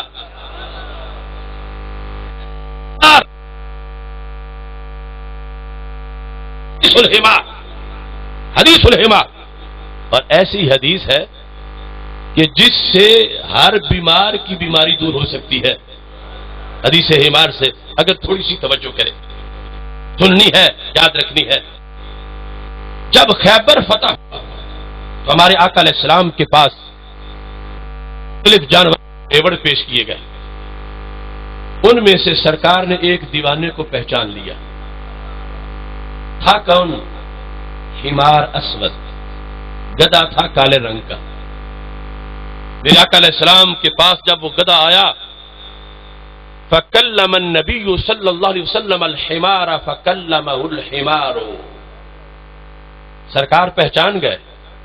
اور میں کہتا ہوں جو گدھوں کے دل میں اپنا عشق دیکھ لیں اور پہچان جائیں تو انسان عاشق کیسے محروم رہ سکتا ہے؟ فَكَلَّمَ النَّبِيُّ صلی اللہ علیہ وسلم الحمار، سرکار نے اس گدھے سے گفتگو فرمائی، اور یہ فیض ہے نسبت کا۔ فَكَلَّمَهُ الحمار، گدھے کو بھی عربی آ گئی، اس نے بھی عربی زبان میں گفتگو شروع کر دی۔ میرے آقا علیہ الصلوۃ والسلام نے فرمایا ما اسمک، تمہارا نام کیا ہے؟ قال یزید بن شہاب، اس نے کہا میرا نام یزید بن شہاب ہے۔ اب اپنا اس نے تعارف کروایا، بڑا عجیب تعارف ہے، کہتا اخرج اللہ من نسل جدی 60 حمارا، رب نے میرے جد اعلیٰ کی نسل میں سے 60 گدھے پیدا کیے۔ کتنے گدھے؟ اوپر کو جد اعلیٰ کئی صدیاں پہلے 60 گدھے اللہ نے میرے جد اعلیٰ کی پشت سے مختلف صدیوں میں نسل میں پیدا کیے۔ کلہم لم یرکبہم الا نبی، فرمایا ہم اس وصف کے متصف ہیں کہ ہم میں سے ہر گدھے پہ صرف نبی نے سواری کی ہے۔ کئی صدیوں میں یہ 60 ہوئے اور کئی صدیوں میں نبی بھی ہوئے، تو کہتے ہیں وہ گدھا کہنے لگا کلہم لم یرکبہم الا نبی، ہماری اسپیشلائزیشن یہ ہے کہ ہم اس خاندانی گدھے اور خاندان کے گدھے ہیں کہ ہماری پشت پہ کوئی غیر نبی نہیں بیٹھا۔ ہمارے خاندان کے جتنے گدھے آئے ہیں ان پر صرف نبیوں نے سواری کی ہے، ہم پرانے نبیوں کے خدمتگار ہیں۔ اب دیکھو آگے اس کی وفا اور عقیدہ ختم نبوت۔ میں کہتا ہوں جو ہو انسان اور ختم نبوت کا منکر ہو، اسے گدھا کہنے سے گدھا ناراض ہو جائے گا۔ گدھا کیا کہتا ہے؟ کہنے لگا لم یبقى من نسل جدی غیری، وہ جو 60 گدھے ہیں مختلف صدیوں میں جو جد اعلیٰ کی پشت سے نسل سے پیدا ہوئے، ان میں سے سوائے میرے اب کوئی زندہ نہیں ہے۔ لم یبقى من نسل جدی غیری، میرے سوا ان میں سے کوئی زندہ نہیں ہے۔ ولا من الانبیاء غیرک، اور محبوب نبیوں میں سوائے آپ کے کوئی زندہ نہیں ہے۔ یعنی یہ گدھے کو پتا ہے کہ آپ آخری نبی ہو، خدمت کرنے والے گدھوں میں میں آخری گدھا ہوں خدمت کے لیے۔ ولم یبقى من نسل جدی غیری ولا من الانبیاء غیروں کا، آپ کے سوا کوئی اور نبی نہیں، آپ آخری نبی ہیں اور خدمت کے لیے میں آخری ہوں۔ ہماری پشت پہ صرف نبی بیٹھتے رہے۔ اب گدھا ہو کے ختم نبوت پر یقین رکھتا ہے، اور جو بندہ ہو کے ختم نبوت نہ مانے اسے گدھا کہیں گے تو یہ گدھا ناراض ہوگا کہ میں تو بدعقیدہ نہیں، تم نے کسے میرا نام دے دیا، میں تو کفر والا نہیں، تم نے کسے میرا نام دے دیا۔ یہ محبت حیوانوں میں کتنی ہے، وفا غیرت حیوانوں میں کتنی ہے۔ جس وقت یہ بات ہوئی، اگلی بات مزید ٹیسٹی ہے، کہتا ہے وَقَدْ كُنْتُ أَتَوَقَّعُكَ أَن تَرْكَبَنِي، محبوب آج بائی چانس نہیں ملے ہم، میں سال ہا سال سے دید کی تڑپ میں تڑپتا رہا، گدھا ہو گیا۔ قد كنت اتوقعك، علماء جانتے ہیں یہ ماضی استمراری ہے، توقع یتوقع اتوقع نتوقع اتوقع ساتھ كنت اتوقعك، میں آپ کی توقع کرتا تھا، ماضی میں پاسٹ کنٹینیو مسلسل۔ ایک بار بھی سوچا ہوتا گدھے نے سرکار کا خیال، ہم پھر بھی ادب سے اس کا نام لیتے۔ اس نے تو زندگی کے کتنے سال اس امید میں گزارے کہ ماہ مدینہ سے کبھی میری ملاقات ہوگی۔ قد كنت اتوقعك، میں آپ کی توقع کرتا رہا، توقع کرتا تھا، امید کرتا تھا کہ آپ مجھ پہ سوار ہوں گے۔ یہ کہاں نصیب میرے کہ تو آپ چل کے آتا، کوئی جذبہ محبت میرے کام آ گیا ہے، میرے دل کی دھڑکنوں میں تیرا نام آ گیا ہے، کر لو قبول آقا یہ غلام آ گیا ہے۔ گدھے میں محبت دیکھو اور وفا۔ ابھی آزمائشیں شروع ہوں گی تو ہم انسانوں کو بھی سیکھنا پڑے گا کہ اس در سے حیوان کتنی وفا کرتے ہیں۔ آج ناموس نبی پہ کسی پر ایف آئی آر کٹے اور اس کی اعصاب ڈھیلے ہو جائے، اور ناموس رسول اللہ السلام پہ کوئی تھانے میں 4 دن رہے تو وہ پھر برگشتہ ہو جائے، یہ راہ وفا نہیں۔ وفا سیکھنی ہے تو اس محب جانور سے سیکھو۔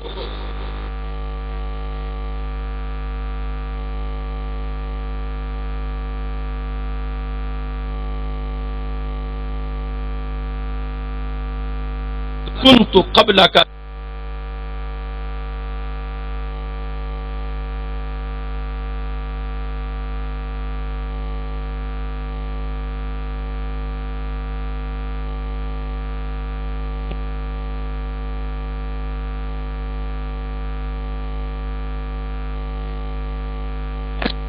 سکتے ہیں، چھوڑ سکتے ہیں۔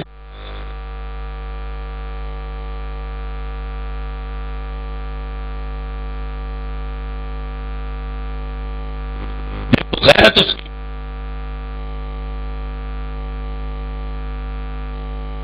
شفاعت نگر کی ہے،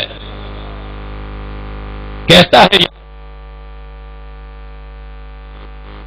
قد كنت رجل یہودی، میں یہودی کا گدھا تھا، لیکن محبوب اس کے باوجود آج تک میں نے اپنی پشت پلید نہیں ہونے دی۔ اے عاشق رسول تیرا ہاتھ پلید ہو جائے کسی کے ہاتھ سے مل کے؟ اپنی پشت پلید نہیں ہونے میں بار تھا کہ نبی آپ صلی اللہ علیہ وسلم پشت پہ بیٹھنا ہے تو کیا کہتا میں نے اس یہودی کو اپنے اوپر بیٹھنے نہیں دیا، حالانکہ میں اس کا گدھا تھا۔ اب تم دیہاتی ماحول میں رہتے ہو، جس کا گدھا ہو، اب گدھے پہ بیٹھنا کتنا آسان ہے، کتنا امکان میں ہے، کتنا قدرت میں ہے کہ بندہ جب چاہے چھلانگ لگائے گدھے پہ بیٹھ جائے۔ مگر دیکھو غیرت مند گدھا، محبت رسول اللہ السلام کا متوالا، میں جب اس کا نام لے کے کہتا ہوں تو مجھے کوفت بڑی ہوتی ہے کہ میں لفظ گدھا کس ذات پہ بول رہا ہوں، کس با وفا پہ بول رہا ہوں، کس عظیم پیکر پر میں لفظ گدھا بول رہا ہوں۔ لیکن مجبوری ہے، آخر نسل تو اس کی گدوں کی تھی۔ میں کہتا ہوں نام کا گدا تھا، کام کا گدا نہیں تھا۔ کہتا ہے میں نے پشت بچا کے رکھی، تو کیسے بچائی؟ طریقہ اس کا دیکھو۔ کہتا ہے وَقَدْ كُنْتُ أَعْصُرُ بِهِ عَمَدًا، محبوب جب بھی میرا مالک یہودی مجھ پہ چھلانگ لگا کے بیٹھنے کی کوشش کرتا تھا، میں جان بوجھ کے پھسل کے گر جاتا تھا۔ دیکھو اس کے انداز، آسرو بھی آمادہ، جان بوجھ کے آمدن میں پھسلتا تھا، میں گر جاتا تھا، میں ٹیڑھا ہو کے پھسلتا تھا، میں اس کو نیچے گرا دیتا تھا۔ میں نے آج تک اپنی پشت پہ اس پلید یہودی کو نہیں بیٹھنے دیا۔ پھر جب بار بار ایسا ہوا، میں نے بار بار گرایا، تو کہا محبوب اس کی مجھے بڑی قیمت دینا پڑے۔ کانا یجیع بطنی، جب میں اسے بیٹھنے نہیں دیتا تھا تو وہ مجھے بھوک کی مار دیتا تھا، چارہ نہیں ڈالتا تھا، پانی نہیں پلاتا تھا، بھوکا رکھ کے پھر مجھے بیٹھنے کی کوشش کرتا تھا، میں پھر اس کو گرا دیتا تھا کہ تو میرے نبی کا گستاخ ہے، میں تجھے اپنی پشت پہ نہیں بیٹھنے دوں گا۔ گدھا کہتا ہے محبوب یضرب ظہری، صرف مجھے بھوکے نہیں رکھتا تھا، وہ میری پشت پہ ڈنڈے بھی مارتا تھا۔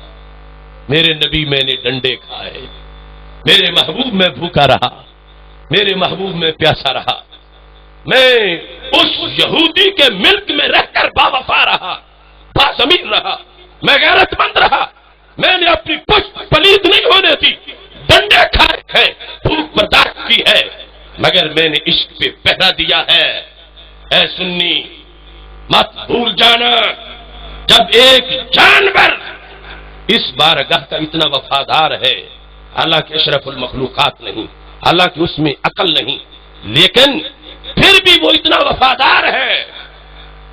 ایک مسلمان کتنا بڑا وفادار ہونا چاہیے۔ اگر مشکل آ جائے امتحان ناموس رسالت پر، تو اس امتحان میں سینہ تان کے یہ کھڑا ہو جیسے ممتاز قادری کھڑا رہا ہے۔ یہ دیکھو شعور گدھے کا، کہنے لگا وَيَضْرِبُ ظَهْرِي، وہ میری پشت پہ ڈنڈے مارتا تھا، لیکن پھر بھی میں نے اس کو اپنے اوپر سوار نہیں ہونے دیا۔ میرے آقا علیہ السلام نے اس کی بات سنی۔ اب سرکار محو گفتگو ہوئے، فرمایا سمیتک یافور، آج میں تیرا نام چینج کر رہا ہوں، تیرا نام یزید بن شہاب نہیں، تیرا نام میں نے یافور رکھ دیا ہے۔ یافور، دیکھنا لبیک کی صدا کہاں کہاں تک پہنچی۔ اب گدھا سامنے ہے، سرکار نے کہا تیرا نام میں نے یافور رکھ دیا۔ یافور رکھنے کے بعد سرکار نے بلایا تاکہ پتہ چلے اہل وفا کی زبان کیا ہے۔ فرمایا یا یافور، اس نے کہا لبیک یا رسول اللہ، لبیک لبیک لبیک یا رسول اللہ، لبیک لبیک لبیک یا رسول اللہ، لبیک یا رسول اللہ، رسول اللہ، لبیک لبیک لبیک یا رسول اللہ، لبیک لبیک یا رسول اللہ، لبیک۔ اب دیکھیے، اب یہ محبت جلوہ گر ہے، انداز اس کے کیا ہے۔ وہ ابھی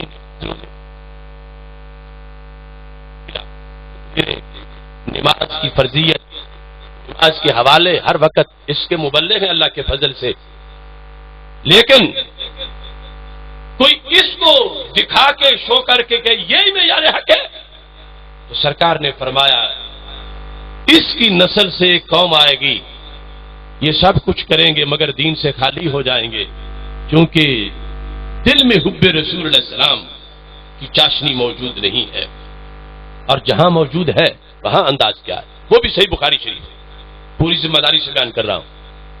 حدیبیہ کا مقام ہے، میرے آقا علیہ السلام کے صحابہ بیٹھے ہیں، عروہ بن مسعود آ گیا، کٹر مشرک تھا، توجہ سے سننا، کٹر مشرک عروہ بن مسعود آیا اور صحابہ کرام علیہم رضوان کا مجمع دیکھا، صحابہ کے معمولات دیکھے، پھر واپس پلٹ کے قریش مکہ کے پاس گیا، آیا تھا تو کٹر مشرک تھا، لیکن اہل محبت کا انداز دیکھ کر دل میں حب رسول کا جذبہ لے کے واپس گیا۔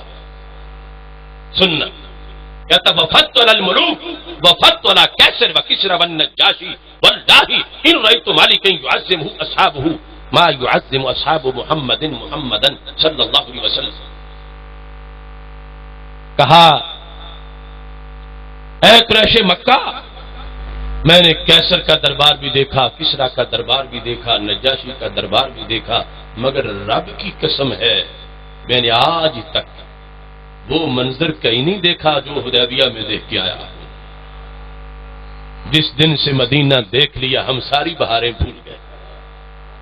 اہل محبت کا ایک اپنا انداز ہے، اگر کوئی کافر بھی دیکھے شرط ہے کہ ضدی نہ ہو، اسے بھی پتا چلتا ہے کہ محبت رسول کیا ہوتی ہے۔ اب دیکھنا بڑی گہری بات ہے۔ قریش مکہ کا ویو یہ تھا کہ برادری کا بندہ تھا، مدینہ منورہ چلا گیا ہے، اس نے فوج بھرتی کر لیا، یہ سٹیٹ کا بادشاہ بن گیا ہے، یہ کنگ ایک سٹیٹ کا ہے، اب جنگ ہوگی، کچھ اس کے لوگ رہ جائیں گے، کچھ بھاگ جائیں گے، یہ ان کی سوچ تھی۔ عروہ بن مسعود نے کہا سب غلط ہے، کہا میں نے بادشاہ بھی دیکھے ہیں اور میں نے نبی کے دیوانے بھی دیکھے ہیں۔ فرق کیسے ہوا؟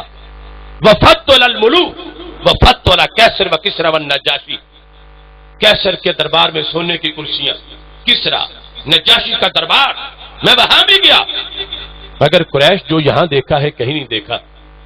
اب قریش کو تلاش ہے ہمارے عروہ کو کیا ہو گیا، لگتا ہے دل دے آیا ہے، سونے کی کرسیوں پہ دل نہیں دیا، قیمتی قالین کسرا کے دیکھ کے دل نہیں دیا، یہ حدیبیہ میں دل دے بیٹھا ہے۔ پوچھا کیا تم نے دیکھا؟ یہ لفظ سننا، کائنات کی چوٹی پہ لہراتا ہوا پرچم ہے۔ اور وہ کہنے لگے سنو قریش، کیسر نے تھوکا، تھوک زمین پہ گرا، اس کے تھوک کے نیچے کسی وزیر نے ہاتھ نہیں کیا، کسی سپاہی نے ہاتھ نہیں کیا۔ کیسر نے تھوکا، تھوک زمین پہ گرا، کسرا نے تھوکا، تھوک زمین پہ گرا، نجاشی نے تھوکا، تھوک زمین پہ گرا، مگر رب کی قسم ہے حضرت محمد مصطفیٰ صلی اللہ علیہ وسلم کا لعاب دہن جب بھی ہونٹوں سے جدا ہوا ہے، کسی نہ کسی صحابی نے نیچے ہاتھ ضرور کر دیا ہے۔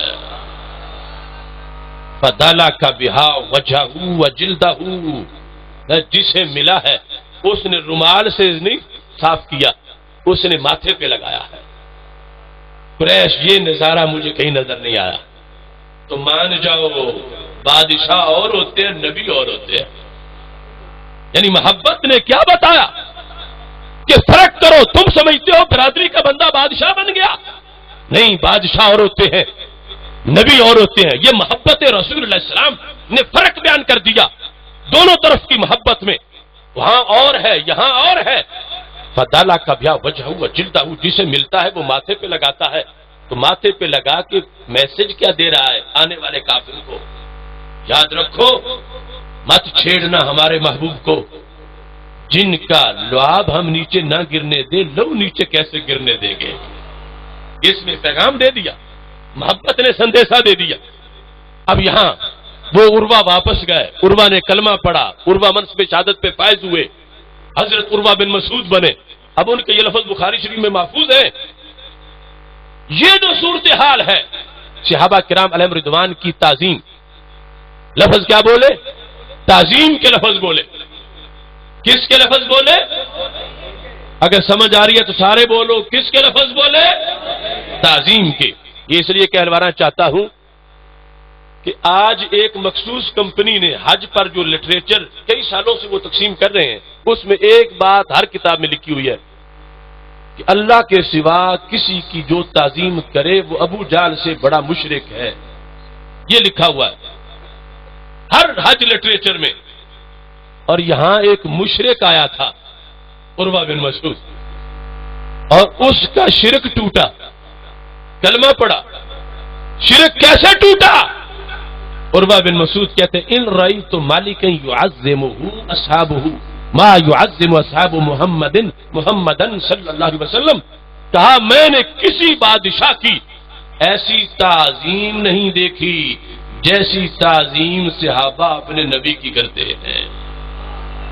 دور کی بات ہی نہیں، عین وہی لفظ تعظیم۔ عظم يعظم تعظیما ان رأيت مالکا يعظمه اصحابه ما يعظم اصحاب محمدا صلی اللہ علیہ وسلم۔ اے کنگن پور کے بھولے بھالے مسلمانوں، فیصلہ تو کرو۔ بخاری یہ کہے کہ صحابہ نے تعظیم نبی کی تو مشرک کا شرک ٹوٹ گیا، اور آج کا مفتی یہ کہے کہ جو مسلمان تعظیم نبی کرے تو وہ مشرک بن گیا۔ تو کتنا ڈیفرنس ہے دونوں نظریوں میں، زمین و آسمان کا فرق ہے۔ بخاری میں یہ ہے کہ صحابہ کا انداز تعظیم دیکھا۔ انداز تعظیم کیا ہے؟ سرکار کا لعاب دہن ماتھے پہ لگا رہے ہیں۔ صحابہ کا انداز تعظیم دیکھا تو مشرک کا شرک ٹوٹا، اسے ایمان ملا۔ اور آج کہتے ہو مومن اور تعظیم نبی کرے تو وہ مشرک ہو جائے گا۔ تو ہم صحابہ کی بات مانیں یا ان کی بات مانیں؟ دین تو وہ ہے فَإِنْ آمَنُوا بِمِثْلِ مَا آمَنْتُمْ بِهِ فَقَدِ اهْتَدَوْا، صحابہ کی بات ہے۔ اس بنیاد پر وہاں جو محبت تھی اس میں کیا تھا کہ لعاب دہن ماتھے پہ لگا رہے تھے۔ اب اس میں ایک بڑی گہری بات ہے۔ ہم جب دورہ حدیث میں یہ حدیث پڑھاتے ہیں تو اس سے درجنوں مسائل ہم اپنے طلباء کو بتاتے ہیں۔ اس سے یہ بھی ثابت ہوا، برکت تبرک کا عقیدہ ثابت ہوا، بے مثل بشریت ثابت ہوئی کہ جو لعاب دہن ماتھے پہ لگا رہے تھے وہ دنیا کو بتا رہے تھے لوگوں جن کے لعاب کی مثال نہ ہو تو رسالت مآب کی مثال کیسے آئے گی؟ نعرہ تکبیر، نعرہ رسالت، نعرہ رسالت، نعرہ تحقیق۔ اب یہ جو صورتحال ہے بڑی قابل توجہ بات ہے کہ صحابہ کرام نے لعاب دہن ماتھے پہ لگایا، مشرک نے نوٹ کیا۔ آگے بھی 4 باتیں، مجموعی طور پر 5 باتیں جا کے ذکر کی۔ یہ لعاب دہن والی جو حدیث ہے، میں نے چونکہ جو محدثین اور مختلف شارحین کی تشریحات ہیں ان کو دیکھتے ہیں تو ایک نجدی بھی حدیث کی شرح لکھنے والا ہے۔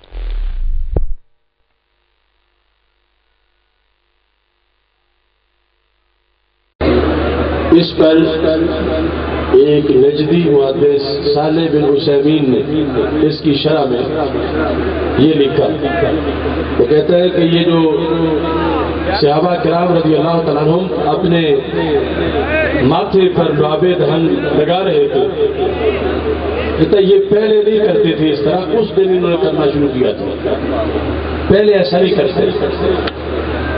اس دن کیوں کرنا شروع کیا تھا؟ تو وہ کہتا ہے اصل میں کیونکہ اللہ کے رسول علیہ السلام کا ایک دشمن آیا ہوا تھا، عروہ بن مسعود، تو صحابہ کرام لعاب دہن ماتھے پر لگا کر دشمن کا دل جلانا چاہتے تھے، یعنی باقی ساری باتیں چھوڑ کر اس نے صرف ایک یہ بات ذکر کی کہ یہاں سے یہ پتہ چلا کہ جب وہ دشمن نبی آیا تو صحابہ کو شوق ہوا کہ ہم اپنی قیادت سے کوئی اظہار وفا کریں کہ دشمن کو پتہ چلے کہ ہم کتنے پکے لوگ ہیں۔ تو دربار رسالت کے ادب کے پیش نظر اور تو وہ کچھ نہ کر سکے، لیکن خاموش طریقے سے رسول اللہ صلی اللہ علیہ وسلم کے لعاب دہن کو جب ایسا موقع بنا تو انہوں نے ماتھے پہ لگایا، مقصد دشمن کا دل جلانا تھا۔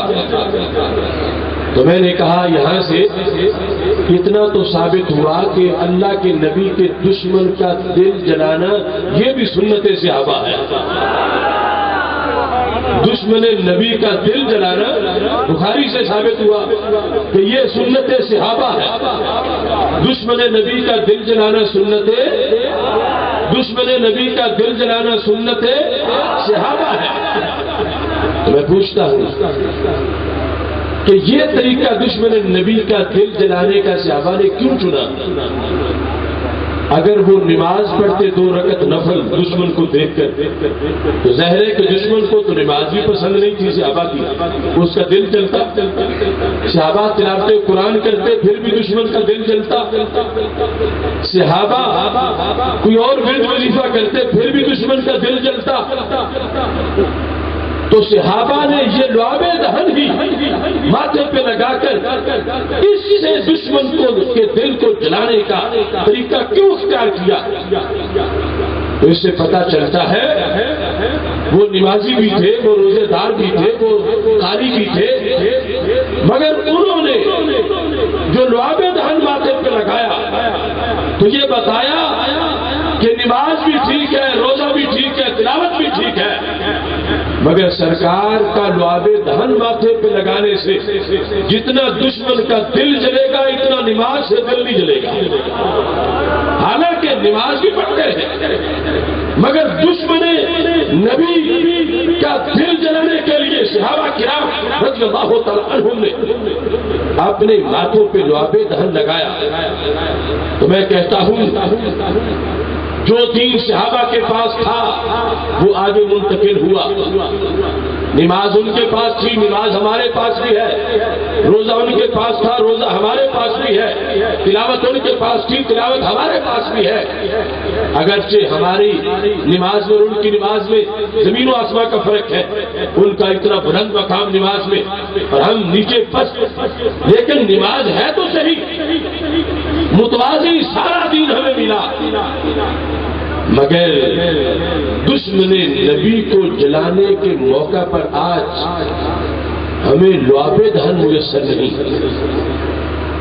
کہ دشمن نبی کا دل جلانے کے لیے ہمارے پاس بھی لعاب دہن ہو، ہم بھی اس کو جلانے کے لیے وہ لعاب دہن ماتھے پہ لگائیں، جبکہ دشمن نبی تو موجود ہے، دشمن نبی قادیانی بد عقیدہ موجود ہے، یہ فلمیں بنانے والے ویسٹ کے شیطان، خاکے بنانے والے یہ دشمنان نبی موجود ہیں، مگر ہمارے پاس لعاب دہن نہیں کہ ہم دشمن کا دل جلا سکے۔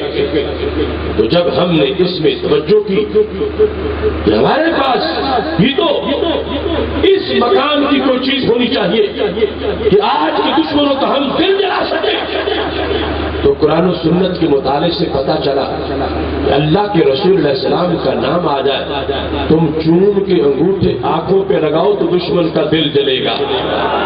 12 ربیع الاول شریف کا دن ہو، تم میلاد مناؤ تو دشمن کا دل جلے گا، تم گھر سجاؤ تو دشمن کا دل جلے گا، اور گلی گلی لبیک یا رسول اللہ کے نعرے لگاؤ تو دشمن کا دل جلے گا۔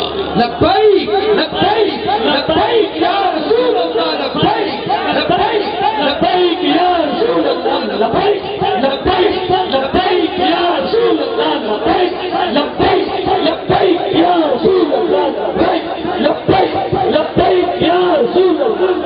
اپنی بات ختم کرتے ہوئے کہ میرے پاس امام ذہبی کی موجم و شیوخ ذہبی ہے، اور امام ذہبی اس کو یہ غیر مقلدین سندوں کے لیے بار بار پیش کرتے کہ حافظ ذہبی نے یہ کہا، تو میں کہتا ہوں حافظ ذہبی کا عقیدہ بھی سنو، ورنہ حافظ ذہبی نے جن کو سندوں کو پاس کیا ان کے عقیدے کے مطابق تمہارے بقول یہ بدعتی شمار ہوتے ہیں، اور بدعتی کا تو فیصلہ ہی منظور نہیں ہوتا۔ حافظ ذہبی کا عقیدہ سنو اور پھر درجنوں مسائل کا اس میں حل ہے۔ ہم کوئی کام کریں یہ کہتے ہیں کہ صحابہ نے ایسے کیا تھا، یہ علیحدہ بات ہے کہ صحابہ نے کیا تھا، مگر اس پر حافظ ذہبی کا ایک فیصلہ سنو جس میں محبت رسول اللہ السلام کا پورا گلدستہ موجود ہے۔ یہ صفحہ نمبر 55 پر بات یہ چل رہی ہے کہ اگر کوئی شخص اللہ کے رسول علیہ السلام کی قبر شریف کو ہاتھ لگائے تو یہ عمل کیسا ہے؟ آج تو جاریہ ہے، این قبر رسول اللہ علیہ السلام تک کوئی پہنچ جائے اس کو ہاتھ لگائے تو یہ کیسا ہے؟ امام ذہبی کہتے ہیں وقد سئل احمد بن حنبل عن مس القبر النبوی وتقبیلہ فلم یرى بذلک بأسا۔ امام احمد بن حنبل سے یہ پوچھا گیا کہ اللہ کے رسول علیہ السلام کی قبر شریف کو اگر کوئی ہاتھ لگائے یا قبر پاک کو کوئی چومے تو تمہاری توحید میں اس کا حکم کیا ہے؟ تو کہتے انہوں نے کہا فلم یارا بذالک بأسا، انہوں نے کہا کوئی حرج نہیں۔ امام احمد بن حنبل نے کہا کہ قبر رسول علیہ السلام کو ہاتھ لگانا یا قبر رسول علیہ السلام کو چومنا اس میں کوئی حرج نہیں، اور یہ تو امام احمد بن حنبل ہے۔ اگر تم صحابہ سے بھی پوچھو، مسند امام احمد میں ہے اور مستدرک الحاکم میں ہے مروان نے دیکھا کہ کوئی شخص قبر رسول اللہ السلام پہ حاضری دے رہا، دروازہ کھلا تھا، حجرہ عائشہ صدیقہ والی ایک ہی دیوار تھی۔ اقبل مروان فوجد رجلا واضحا وجهه على قبر النبی صلی اللہ علیہ وسلم۔ مروان نے دیکھا کہ کوئی شخص اللہ کے رسول علیہ السلام کی قبر پہ حاضری دے رہا ہے اور اپنا چہرہ یا اپنی پیشانی قبر مبارک کے اوپر رکھی ہوئی ہے۔ مروان نے کہا تدری ما تصنع، جانتے ہو تم کیا کر رہے ہو؟ دیکھا نہیں تھا کہ بندہ کون ہے، آگے جو حاضری دے رہا تو نے کہا نعم میں جانتا ہوں میں کیا کر رہا ہوں۔ مروان گورنر تھا مدینہ منورہ کا، سہم گیا کہ یہ کون بندہ ہے کہ جس نے غلطی بھی کر رہا اور پھر آگے مجھے میرے احتجاج کو مسترد کر دیا ہے۔ مروان آگے ہوا تو دیکھا تو وہ کوئی بدعتی نہیں تھا، ملنگ بھی نہیں تھا، ان پڑھ بھی نہیں تھا۔ اذا ہوا ابو ایوب الانصاری رضی اللہ عنہ، وہ حضرت ابو ایوب انصاری رضی اللہ عنہ جو قبر رسول اللہ السلام پہ یوں حاضری دے رہے تو سہم گیا دیکھ کر ان کو۔ انہوں نے کیا کہا؟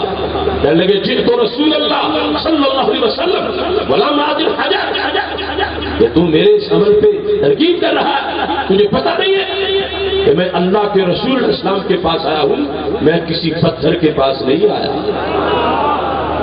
آج یہ کہتے ہیں یہاں پتھر ہے پتھر ہے پتھر ہے، پتھر کہنا کس کا قول ہے اور یہ کہنا نبی کے پاس آیا ہوں یہ کس کا قول ہے؟ صحابہ کی یہ لائن ہے۔ حضرت ابو ایوب انصاری نے ماتھا رکھا ہوا قبر رسول السلام پہ اور کہا شرک نہ کہو، کیونکہ میں پتھر کے پاس نہیں آیا، میں تو اپنے نبی علیہ السلام کے پاس آیا ہوں۔ امام احمد بن حنبل نے جواب دیا اگر کوئی قبر رسول علیہ السلام چومتا ہے تو اس میں کوئی حرج نہیں۔ اس پر امام ذہبی کہتے ہیں فَإِنْ قِيلَ وَهَلَّ فَعَلَ ذَلِكَ الصِّحَابَةُ، اگر کوئی یہ سوال کرے کیا صحابہ نے بھی قبر رسول علیہ السلام چومی تھی؟ اب سارے سوالوں کا جواب اس میں ہے۔ کیا صحابہ نے بھی میلاد منایا تھا؟ کیا صحابہ نے بھی اذان سے پہلے درود پڑھا تھا؟ کیا صحابہ نے قبر رسول علیہ السلام کو چوما تھا اور ہاتھ لگایا تھا؟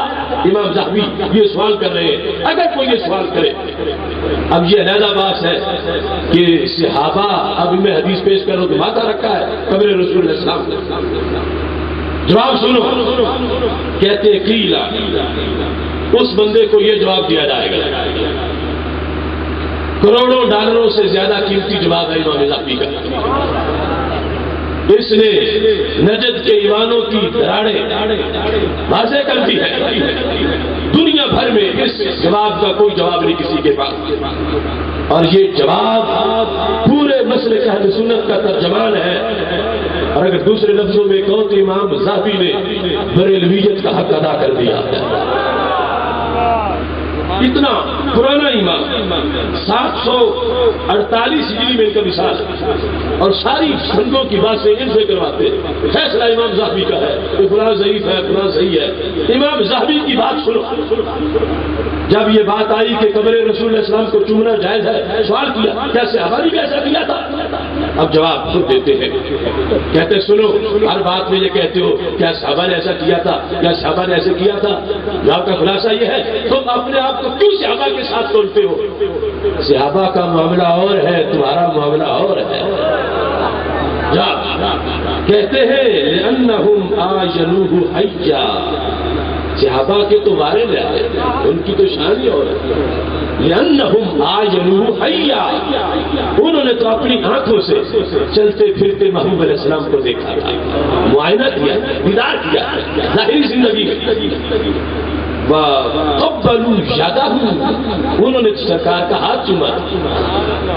وہ قبر نہ بھی چومے تو کوئی بات نہیں، انہوں نے تو ہاتھ چوما تھا۔ وَقَبَّلُوا يَدَهُ، انہوں نے سرکار کا ہاتھ چوما تھا۔ وَقَادُوا يَقْتَتِلُونَ عَلَى وَضُوئِهِ، وہ تو سرکار کے بدن سے لگنے والے مستعمل پانی پر بھی جھگڑا کرتے تھے کہ مجھے ملے مجھے ملے۔ اور بخاری میں ہے مَن لَّمْ يُصِبْ مِنْهُ أَخَذَ مِن بَلَلِ يَدِ صَاحِبِهِ، کتاب الصلاۃ میں ہے کہ جس سے براہ راست کوئی قطرہ نہیں ملتا تھا وہ دوسرے کے ہاتھ پہ ہاتھ رگڑتا تھا اور اس سے برکت لینے کی کوشش کرتا تھا۔ یہ صحابہ میں بدعتی نہیں ہے۔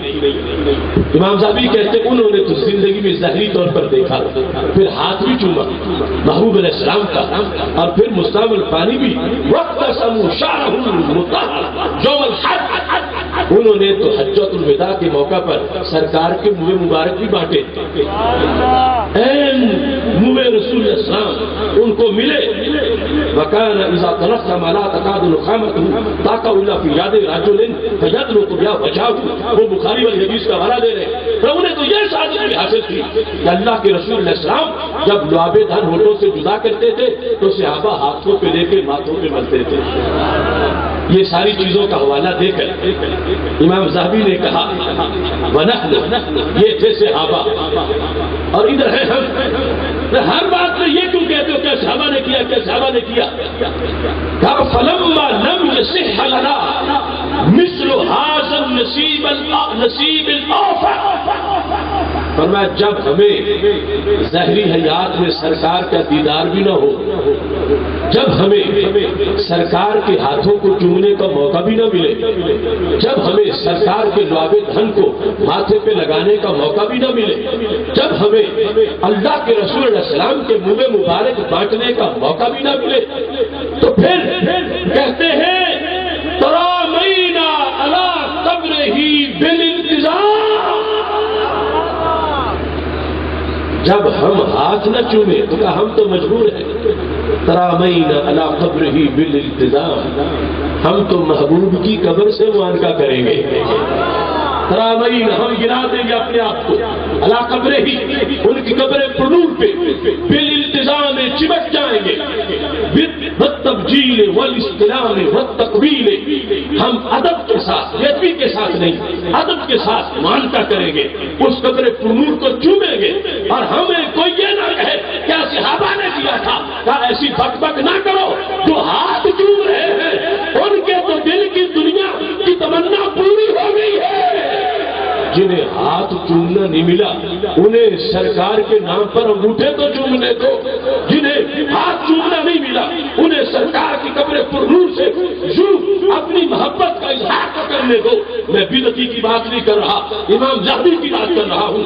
امام ذہبی کہتے ہیں الا ترى، تم دیکھتے نہیں ہو اے منکر، کیا تم دیکھتے نہیں ہو کیف فعل ثابت البنانی، یہ ثابت بنانی تابعی ہے، ان کا عمل تم نے نہیں دیکھا؟ کون سا عمل؟ کہتے کان یقبل ید انس بن مالک، یہ حضرت انس بن مالک کا ہاتھ چومتے تھے، ثابت بنانی حضرت انس بن مالک کا ہاتھ چومتے تھے، کیوں؟ وَيَقُولُ وَيَادَعُ عَلَى وَجْهِهِ، صرف چومتے ہی نہیں تھے، پکڑ کے ماتھے پہ بھی لگاتے تھے، اپنے چہرے پہ ملتے تھے۔ حضرت انس بن مالک کا ہاتھ تابعی، حضرت انس بن مالک کا ہاتھ بدعتی نہیں، 15ویں صدی کی بات نہیں، صحابی کا شاگرد تابعی صحابی کا ہاتھ چوم کے اپنے ماتھے پہ لگاتا ہے۔ وَيَقُولُ، کہتا ہے یَدٌ مَسَّتْ یَدَا رسول اللہ صلی اللہ علیہ وسلم، انس ویسے بھی ہاتھ چوم رہا، یہ ہاتھ کبھی محبوب کے ہاتھ سے لگا تھا، اس لیے میں اس کو چوم رہا ہوں، اس لیے میں اس کو ماتھے پہ لگا رہا ہوں۔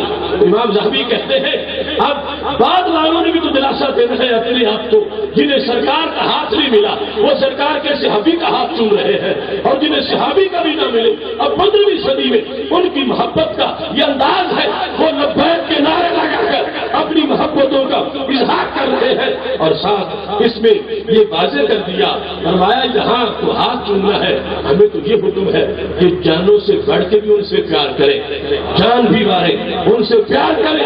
تو یہ سارا محبت رسول علیہ السلام کا عنوان انہوں نے واضح لفظوں میں بیان کر دیا، جو چلتے چلتے ممتاز حسین قادری کی ذات تک جا پہنچتا ہے۔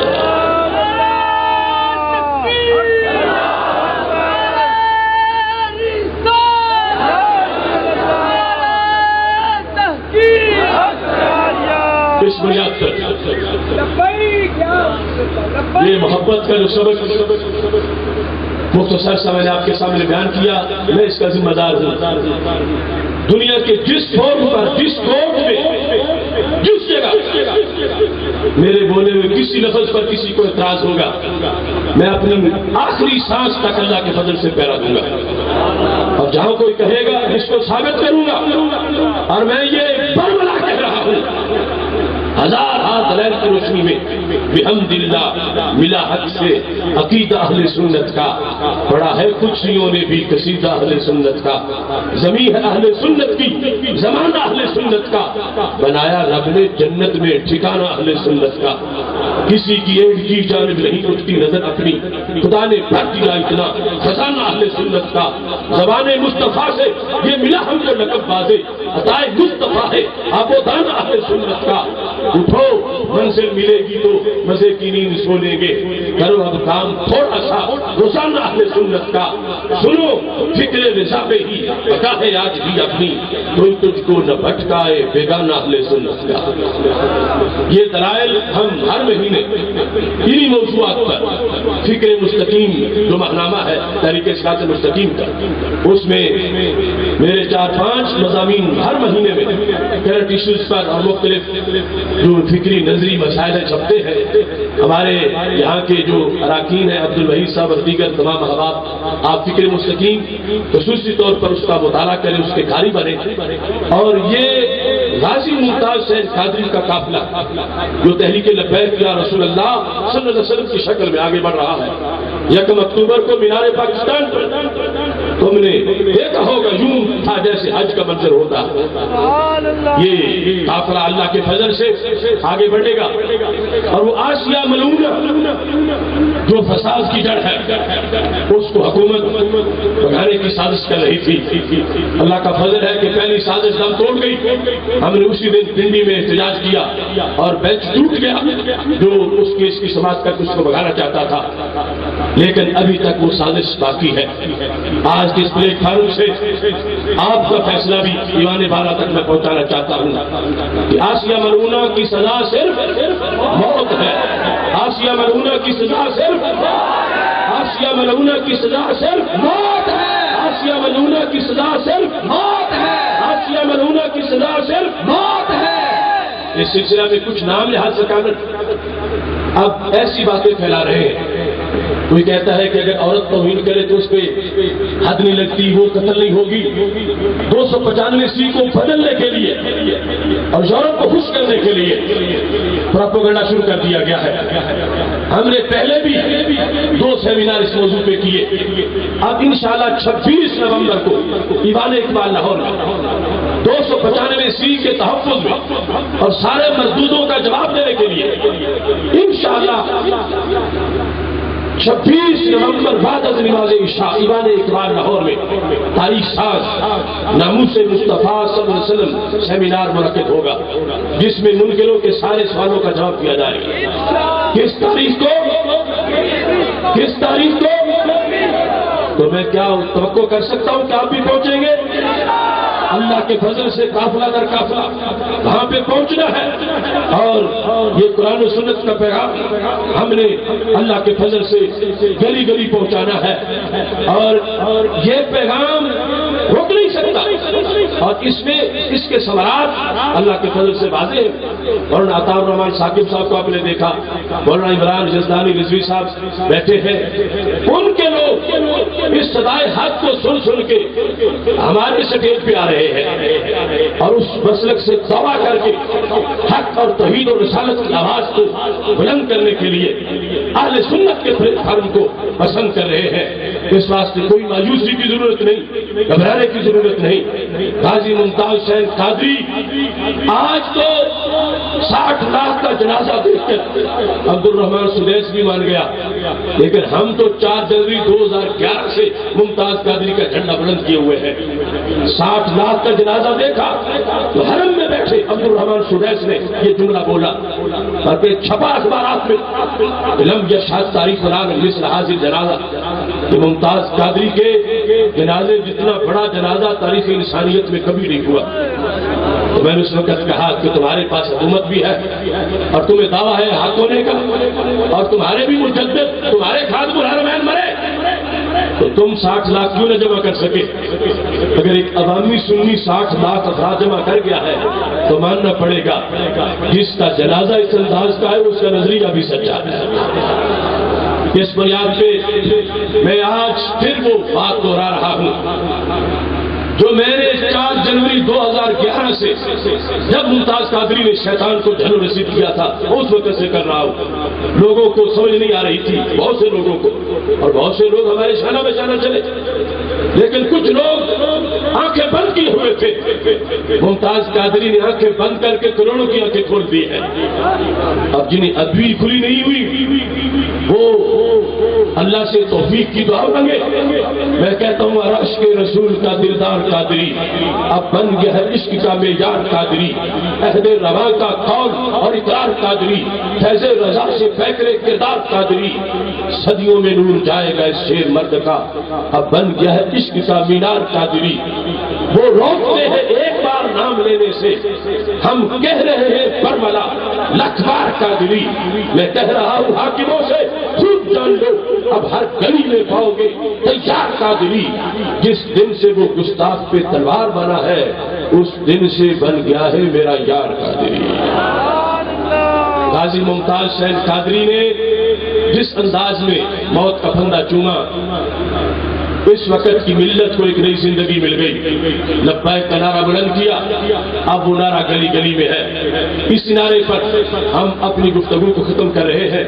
تکبیر و رسالت کی آواز پہ نعرہ تکبیر، نعرہ تکبیر، نعرہ تکبیر، نعرہ رسالت. یا رسول اللہ لبیک لبیک لبیک یا رسول اللہ لبیک لبیک لبیک یا رسول اللہ لبیک لبیک لبیک یا رسول اللہ لبیک لبیک لبیک یا رسول اللہ لبیک لبیک لبیک یا رسول اللہ لبیک لبیک لبیک یا رسول اللہ لبیک لبیک لبیک یا رسول اللہ لبیک لبیک یا رسول اللہ لبیک لبیک لبیک یا رسول اللہ لبیک لبیک لبیک یا رسول اللہ لبیک لبیک لبیک یا رسول اللہ لبیک لبیک لبیک یا رسول اللہ.